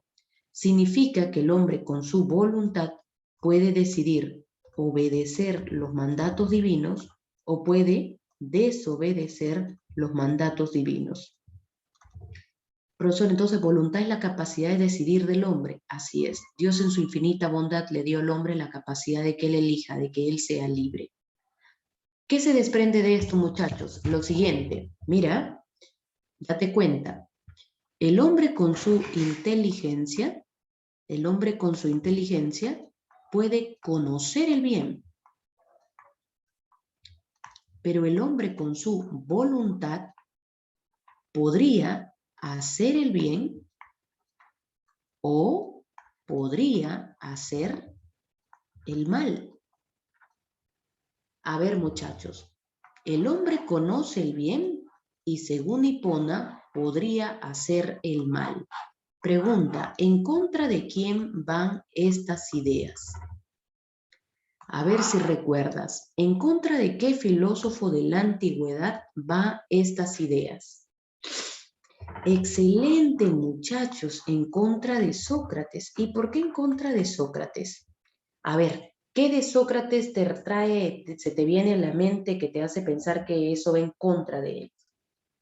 A ver, dime. Profesora, lo que pasa es que Sócrates decía que quien conoce el bien, ¿ya? ¿Qué más? Había una consecuencia necesaria, solo una. El hombre hace el bien. ¿Te acuerdas cómo le llamó Sócrates a esto? Correcto, Anthony. Sócrates le llamó el intelectualismo, el intelectualismo moral. Entonces, de acuerdo con el intelectualismo moral socrático, quien conoce el bien siempre hará el bien. Pero ¿qué nos dice Hipona, muchachos? Hipona nos dice que tú puedes con tu inteligencia conocer el bien, pero puedes hacer el mal. Profesor, entonces Hipona está yendo en contra del intelectualismo moral socrático. Así es. Anota esa información adicional que tú solito acabas de concluir. O bueno, derivado por mis intenciones, ¿no? Pero anota, muchacho, para que veas cómo es que finalmente Hipona supera esta, digamos, aporía socrática, ¿no? Esta paradoja socrática, ¿no? Para Hipona sí es posible que tú conozcas el bien, pero que actúes de forma mala, desobedezcas los mandatos divinos. ¿Por qué? Recuerda, porque el hombre tiene inteligencia, pero también tiene voluntad, ¿ya? Entonces, Hipona supera, digamos, el intelectualismo moral socrático según el cual quien conoce el bien debe actuar siempre de forma buena. Hipona le dice, eso no es cierto. ¿Ya está? ¿Se entiende la idea? ¿Se entiende para todos? Anota ahí el datito adicional, muchachos, para todos ustedes. Anota ahí. Y de pasada los felicito porque de forma extraordinaria ya pueden ir recordando filósofos que hemos ido trabajando y pueden de hecho ir haciendo comparaciones, contrastes, lo que enriquece la clase y me permite darle, digamos, o profundizar algunas cosas con ustedes, ¿no? Entonces, a la medida en que vamos avanzando, es bello que yo pueda recurrir a autores que ya se vieron y poder hacer comparaciones, y lo bello radica en que tú tengas la capacidad de seguirme y de complementar, ¿no? Entonces, eso es bueno y motiva, motivador. El mérito se lo lleva usted. Listo, muchachos. Gracias. Ahí lo tienen entonces. Borro este garabato, borro todo esto, ya tú sabes cómo es tu profesora, ¿no? Entonces, ordena todos sus esquemas, pero ya tú sabes que la profesora misma lo destruye, ¿no? Ya está. Listo. Ahí tenemos entonces. Ya me vieras en clases presenciales. Armo mis esquemas bonito, ¿no? Y yo misma soy. Al final todo termina garabateado en la pizarra, ¿no? Y cuando quiero borrar no, profesora, déjelo así nomás, ¿no? En fin, ya está, muchachos. Seguimos con Hipona, terminamos por acá. De acuerdo con Hipona, es posible conocer las verdades, ya está, universales y necesarias que se encuentran en la mente de Dios, ¿ya? Hipona sugiere que las verdades plenas, universales, se encuentran en la mente de Dios. Si nosotros queremos llegar a esas verdades, no lo vamos a hacer mediante los sentidos, ni tampoco mediante nuestra razón inferior, sino que para Hipona es necesaria la vía de la iluminación. ¿Cómo es eso, profesora? De acuerdo con Agustín de Hipona, para llegar a la verdad plena y absoluta, es necesario que Dios ilumine el alma humana. ¿Ya está? De donde se desprende que no cualquiera llega a la verdad, a la plena verdad. Digamos que aquí llegan los escogidos, ¿no? ¿Ya está? Digamos los que se dedican a la búsqueda y al amor a Dios, ¿no? Los que quieren llegar a la verdad plena, ¿no? ¿Listo? Entonces, Hipona, digamos, va a diferenciar entre un conocimiento sensible que nos permita conocer la mera apariencia de... Uy, no lo conecté, a ver. Va a diferenciar un conocimiento racional que nos permita hacer ciencia. Y ya está. Pero dentro del conocimiento racional va a distinguir un conocimiento racional inferior, ya está, y uno superior, digamos, ¿no? ¿Listo? Entonces, sentido más razón, digamos que esto es lo que nos permite conocer la naturaleza, hacer ciencia. Pero para Hipona hay dentro de nuestra razón, ¿no? Una forma de elevarse más allá, dice, ¿no? Y poder conocer las verdades que se encuentran en la mente de Dios, ¿no? ¿Listo? Las verdades que están en la mente de Dios. Entonces dice Hipona que la mayoría se queda o aquí, ¿no? O puede ascender hasta el conocimiento racional inferior, hacer ciencia.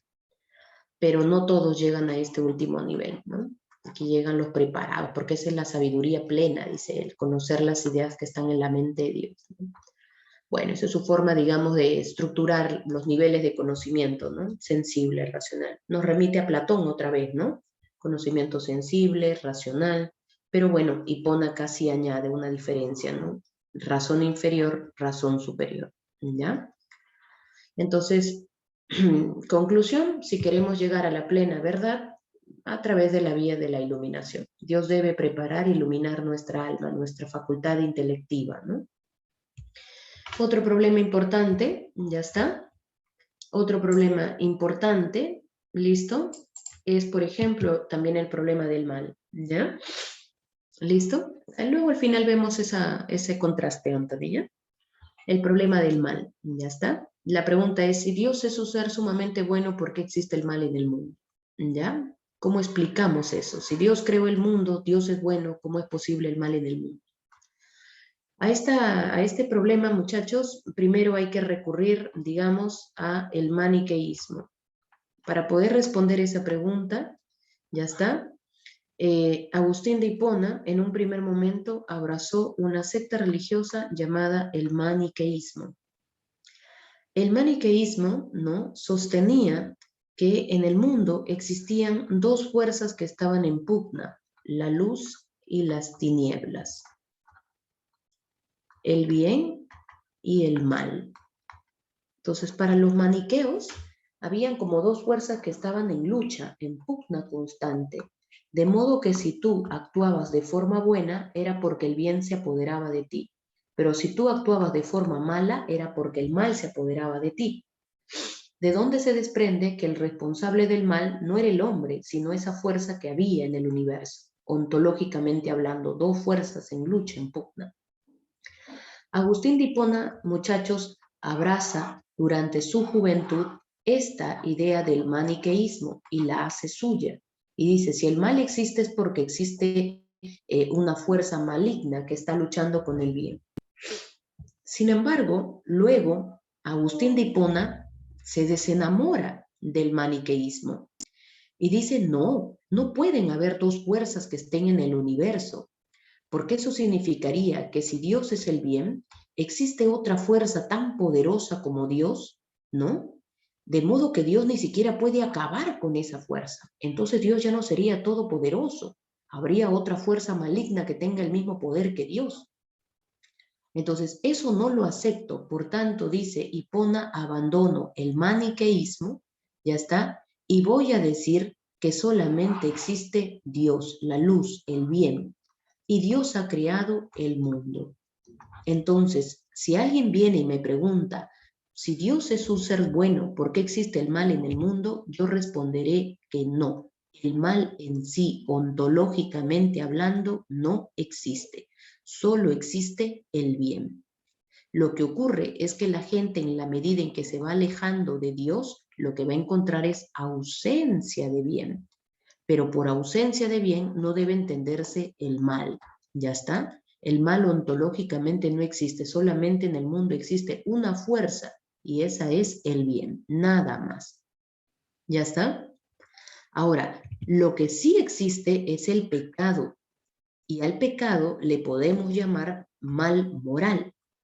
Pero ojo, no ontológicamente hablando, sino el mal moral es como que el de los actos, el mal de las acciones, pero no que exista como un ser en el universo, no es como que existe el bien y existe el mal, no, no, no. Solo existe el bien. El mal moral es el pecado. ¿Y qué es el pecado, profesora? El pecado es producto del libre albedrío del hombre. Recuerda que Dios le dio al hombre la voluntad, la capacidad de elegir entre seguir los mandatos de Dios o alejarse de Dios.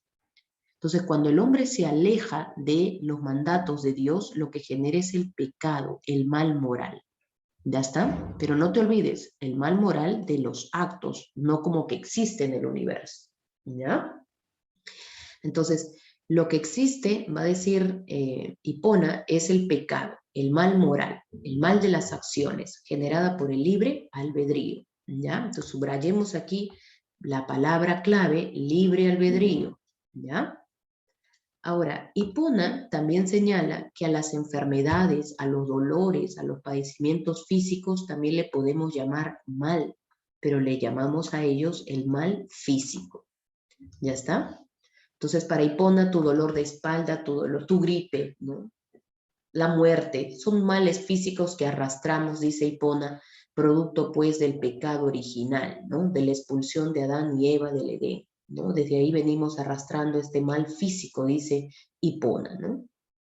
Pero en sencillo, si San Marcos te pregunta, ¿existe el mal en el mundo para Hipona? La respuesta es no, ontológicamente no. Lo que existe es el pecado, del mal de los actos, producto del libre albedrío. ¿Ya? Último punto sobre Hipona, el providencialismo.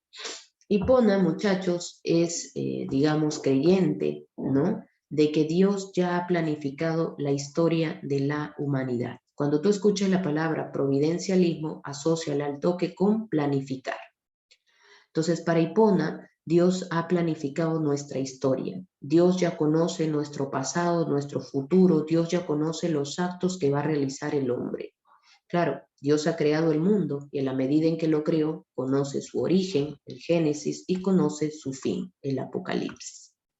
¿Ya está? Dios ha planificado y conoce nuestra historia. Ahí entra el tema de los estoicos, ¿no? O la influencia de los estoicos. La idea de que existe un logos universal que ha ordenado nuestra historia, ¿no? Ahí entran los estoicos. Prueba de que Dios ha planificado nuestra historia, por ejemplo, recordarás este pasaje célebre de la Biblia, ¿no? Donde Pedro pues le dice a Jesús, ¿no? Jesús, te voy a acompañar forever and ever, always together, ¿no? Estaremos juntitos por siempre, ¿no? ¿Y qué le dice Jesús? Jesús le dice, Pedro, no me digas eso, ¿no? Pero Jesús, voy a estar contigo, Pedro, no me digas eso, ¿no? ¿Por qué Jesús? ¿Qué le dijo Jesús? Pedro, tú me vas a negar, Pedro. No, Jesús, yo jamás haré eso. Me vas a negar, ¿no? Encima no una. ¿Cuántas veces me vas a negar? Me vas a negar hasta 3 veces, ¿no? Incluso, mira, tan precisa fue la planificación de Jesús que le dijo, me vas a negar incluso antes de que, ¿recuerdas? Pedro, me vas a negar incluso antes de que cante el gallo, le dijo, ¿no? Oye, ¿y se cumplió o no se cumplió? Se cumplió, ¿no? Al final terminó negándolo, ¿no? Entonces ahí tienes, Dios ya conoce tus actos, Dios ya conoce tu historia porque Él la ha planificado. ¿Ya está? Ay, terrible, ¿no? Listo, muchachos. Ahí tenemos entonces las ideas de Agustín de Hipona. Solo una pregunta para dejarte con ese interrogante a ti, a que la pienses y la analices, ¿ya? Muchachos, si Dios ya ha planificado nuestra historia, si Dios ya conoce los actos que vamos a realizar, si Dios ya ha escrito tu historia. Pregunta, ¿realmente tienes libre albedrío? ¿Realmente tienes libertad? ¿Realmente eres el responsable del mal moral en el mundo? Si Dios ya conoce tu historia, si Dios ya la ha planificado, ¿realmente eres el responsable del mal moral en el mundo? ¿Realmente eres libre? Te dejo ese interrogante para que tú la pienses y la analices, Anthony, a propósito de la interrogante que hacíamos al inicio, ¿no? Para cerrar la idea con Hipona, muchachos. Aquí terminamos, ¿ya? Tenemos, ya está, la patrística, recuerda, ¿listo? Así es, ¿no? Tenemos aquí la patrística Agustín de Hipona. ¿Cómo soluciona el problema de la fe y la razón? ¿Recuerdas? La razón queda subordinada a la fe, ¿no es cierto? ¿Qué hacía Dios antes de crear el mundo? La pregunta es absurda porque Dios crea el mundo y también crea el tiempo. El hombre, creado por Dios, tiene cuerpo, tiene alma, el alma inmortal, el alma tiene 3 facultades, el alma tiene inteligencia, memoria y voluntad. ¿Cómo podemos llegar al conocimiento de las verdades? Mediante la vía de la iluminación. ¿Existe el mal en el mundo? No existe, solo hay ausencia de bien. Lo que hay es el mal moral generado por el libre albedrío del hombre. Finalmente, Dios ha planificado nuestra historia, providencialismo, Dios ya la conoce, ¿no? Dios conoce nuestra historia. ¿Listo? Tomás de Aquino, exponente de la escolástica, soluciona el problema de la fe y la razón, complementándolas, no las subordina, sino que dice que son compatibles. El último punto que nos falta de Tomás de Aquino es el que tienen aquí en la pantalla, la famosa 5 vías. ¿Ya? Con ello terminamos también nuestra clase del día de hoy. A ver, muchachos, ¿qué son las 5 vías? Las 5 vías son los, digamos, los argumentos que le sirven a Tomás de Aquino para demostrar la existencia de Dios. ¿Ya está? Demostrar la existencia de Dios. ¿Listo? Recuerda que estas 5 vías son vías racionales, ¿ya? Vías que van a tener en su base la filosofía aristotélica.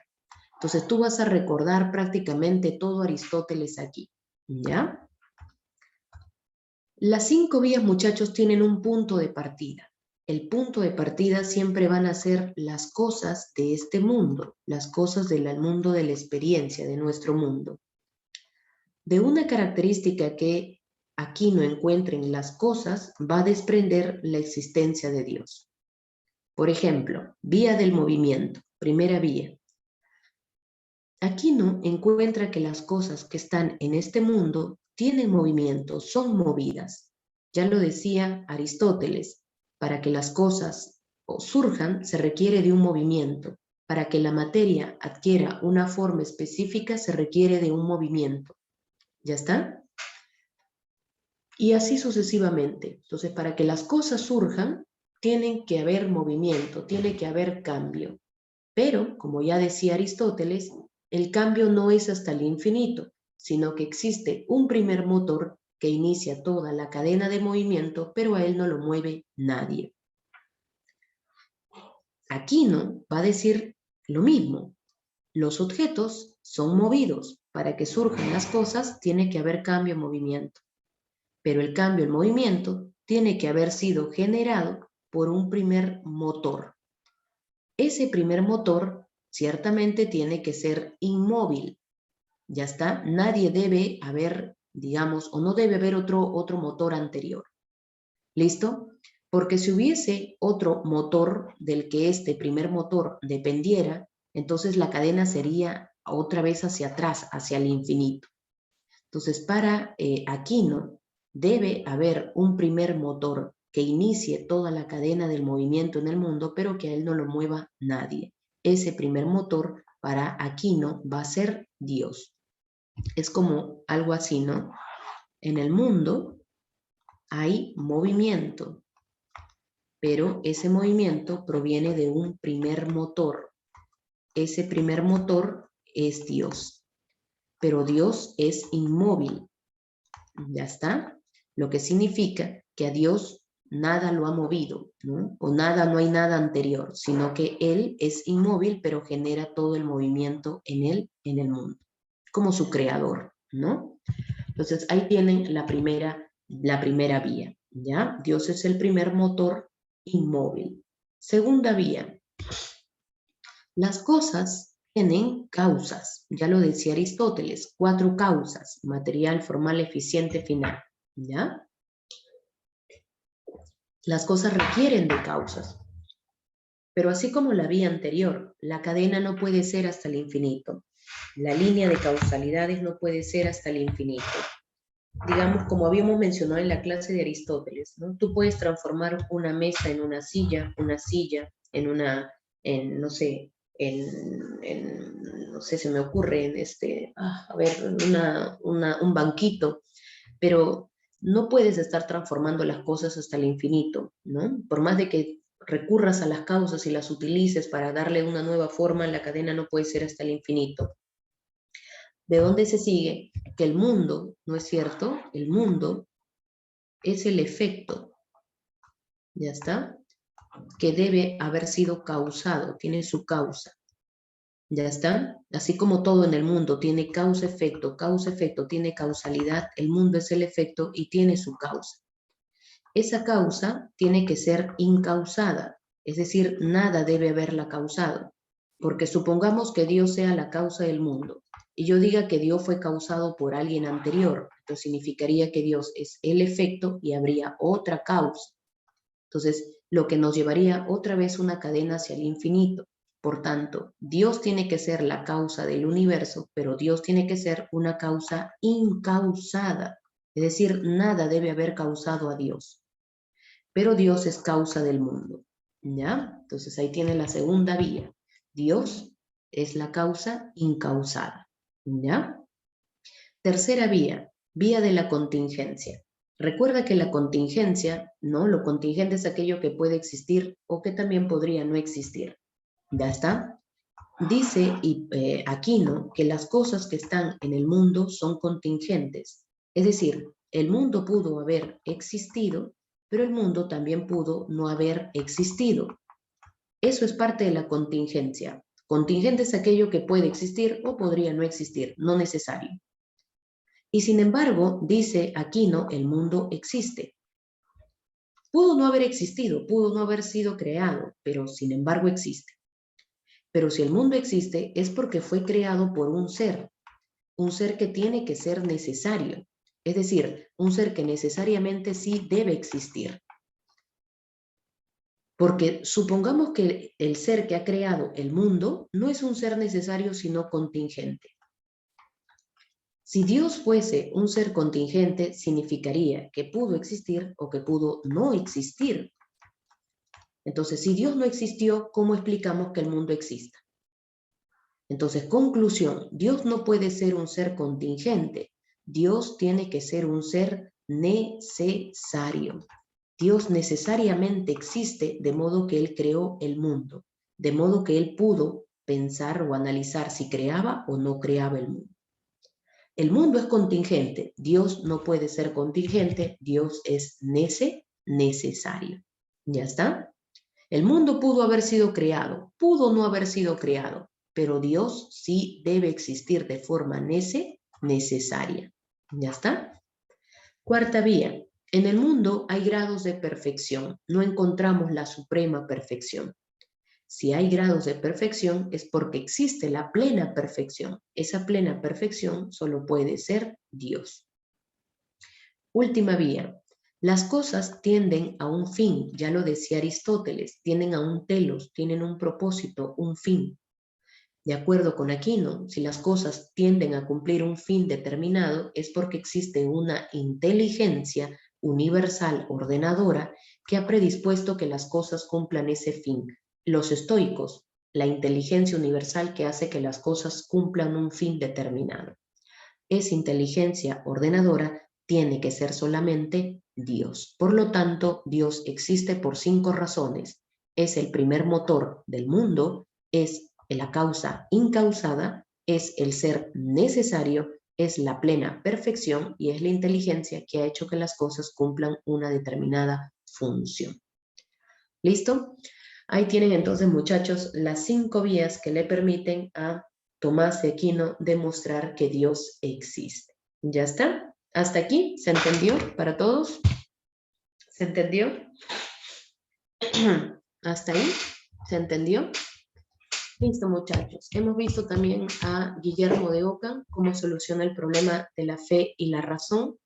Lo único que queda pendiente es el problema de los universales. Es una última diapositiva, ya nos hemos pasado del tiempo, pero ustedes eligen si lo terminamos ahorita, esta última diapositiva, o lo dejamos para la siguiente semana para no sobrecargarlos.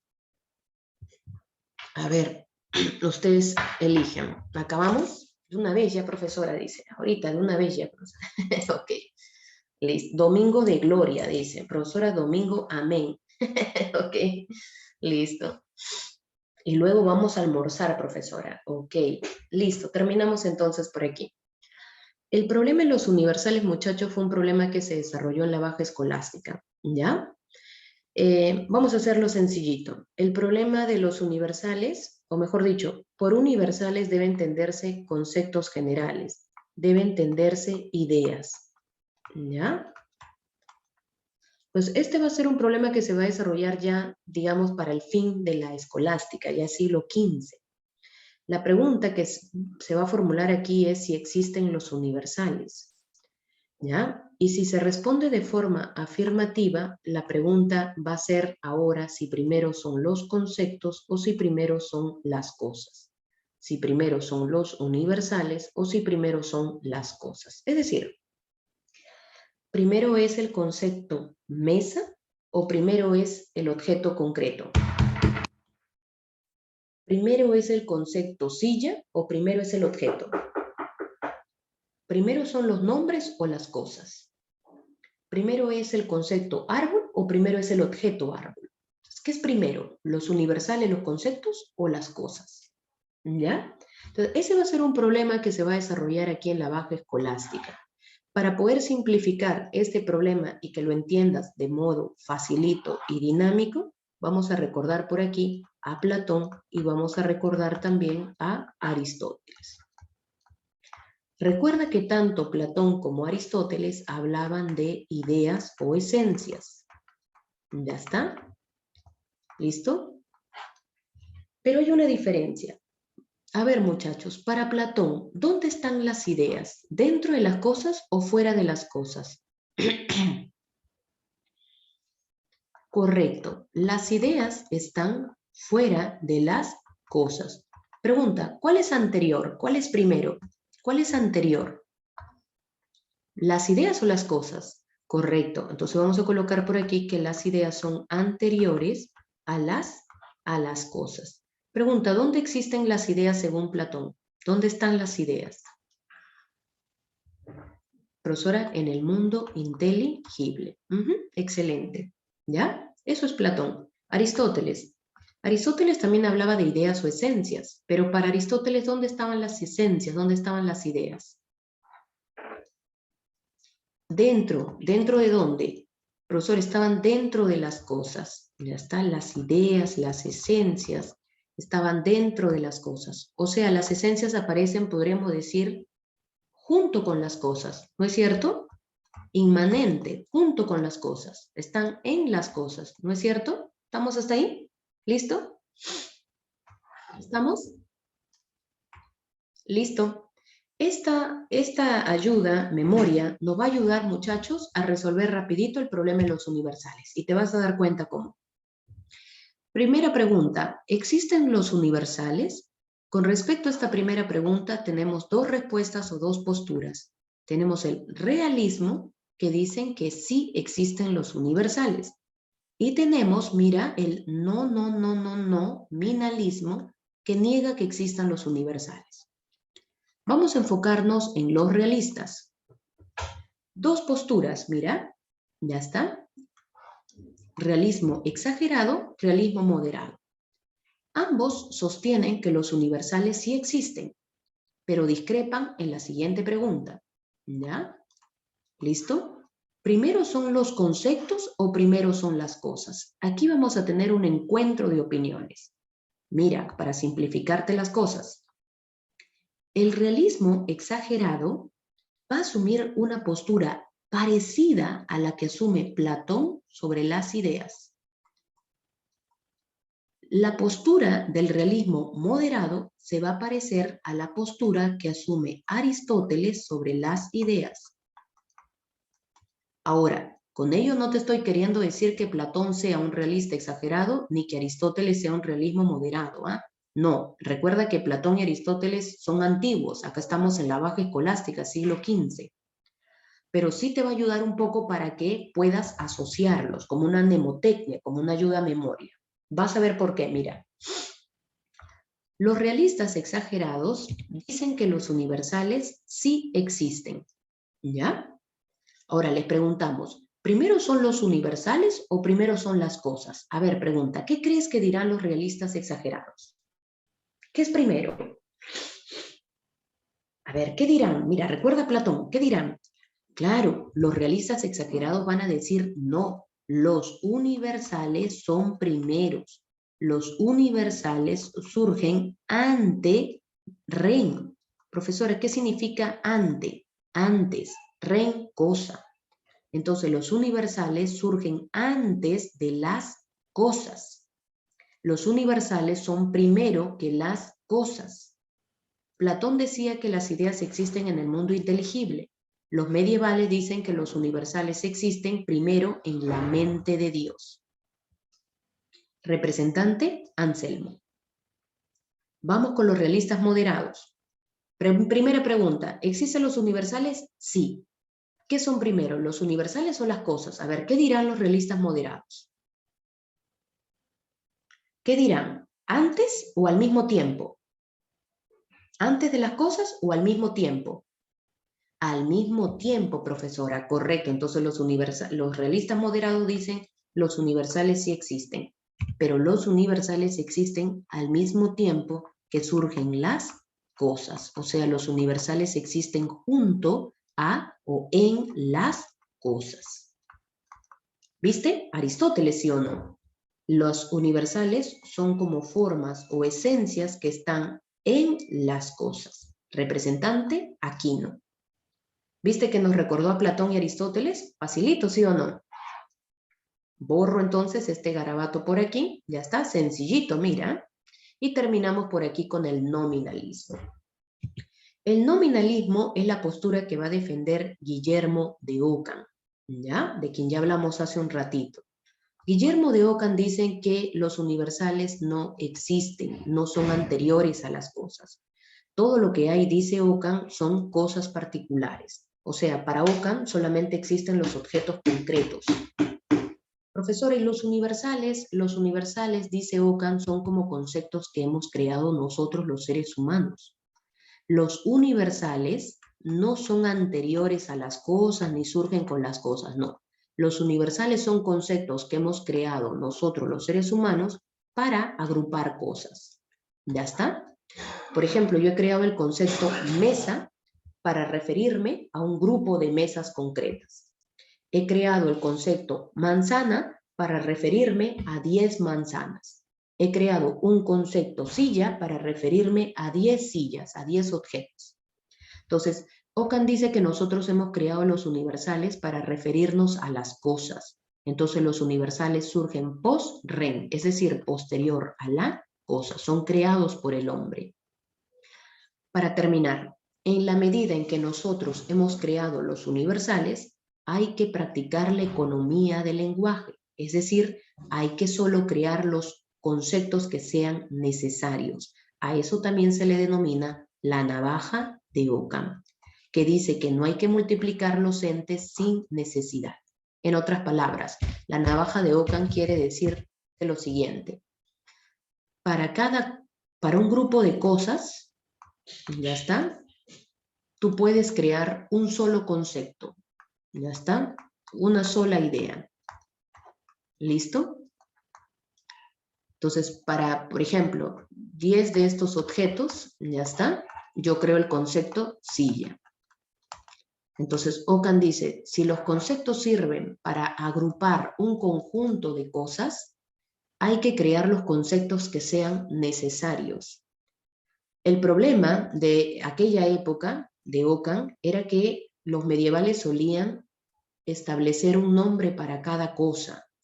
Y en latín eran nombres tan largos, hijo, que a veces parecían tantas palabras vacías, para puro flatus vocis, ¿no? Entonces Ockham decía, nos hemos acostumbrado a asignarle un nombre a cada cosa. Y hay tantos nombres, tantísimos y largos en latín, que hay que dejar eso, pura palabrería, decía Ockham. Lo que puede ser dicho de forma clara, concisa y precisa. No hay que multiplicar las palabras, economía del lenguaje. Hay que crear los conceptos que nos permitan agrupar una gran cantidad de cosas y así nos ahorraremos problemas bizantinos, decía Ockham. ¿Ya está? Entonces, ahí tienen el problema de los universales. Para Ockham solo hay cosas concretas, somos nosotros los que creamos los conceptos y hay que crear los conceptos que sean necesarios, no tantos. ¿Ya está? Economía del lenguaje. ¿Listo? Entonces, para Ockham nosotros mismos nos denominamos hombres. Claro, los conceptos ya vienen siendo creados por nosotros, ¿no? Pero recuerda, los conceptos no significa que el hombre como tal, ¿ah? Pero para crear una silla tiene que tenerse la idea de cómo será. Claro, es cierto, Fernanda, ¿no? Pero en este caso para Ockham no hay un esencialismo, ¿no? Ockham rompe con esa idea de que primero existen las esencias y luego uno va creando, ¿no? No, para Ockham solo están las cosas y le vamos dando nombre, dice él, ¿no? Las vamos creando y luego nosotros mismos le vamos dando nombre, ¿no? Pero entonces si vamos creando y vamos dando nombre, hay que crear un nombre que agrupe un montón de cosas, ¿no? No nombre para cada cosa, ¿no? No hay que multiplicar los entes, dice él, sin necesidad por eso, ¿ya? Entonces él, Fernanda, estaría en desacuerdo con esa idea según la cual ya existe la idea de silla, ya existe la idea de mesa, y como ya existe, tú solamente la aplicas y la materializas, ¿no? Él estaría en contra de esa idea. Él dirá que solo hay materia, solo hay cosas concretas, materiales, y nosotros vamos dándoles nombre. Eso dirá él, ¿ya? ¿Y por qué al mismo tiempo y no antes en el realismo moderado? Ah, porque en el mismo momento en que Dios va creando el mundo Curi, al mismo tiempo que Dios va creando las cosas, le va dando su esencia. Al mismo tiempo le va dando su universal, su nombre, su esencia, su concepto. Al mismo tiempo, ¿ya? No es que primero Dios planifica, está en su mente y luego crea, no, al mismo tiempo que va creando, le va dando su esencia. A eso se referencia Carlitos. ¿Listo? Ahora sí, muchachos, hemos llegado a la parte final. Ahora sí, aquí nos separamos. Que tengan un buen domingo todos ustedes. Descansen, muchachos. Y ya conmigo será hasta el día martes. Sí, martes, ¿no? ¿Listo? Aquí nos vamos a quedar, muchachos. Gracias por haberse quedado hasta el final. Un fuerte abrazo para todos y ya nos vemos en los siguientes días. ¿Ya está? Cuídense, muchachos. Un abrazote para todos. Gracias. Nos vemos.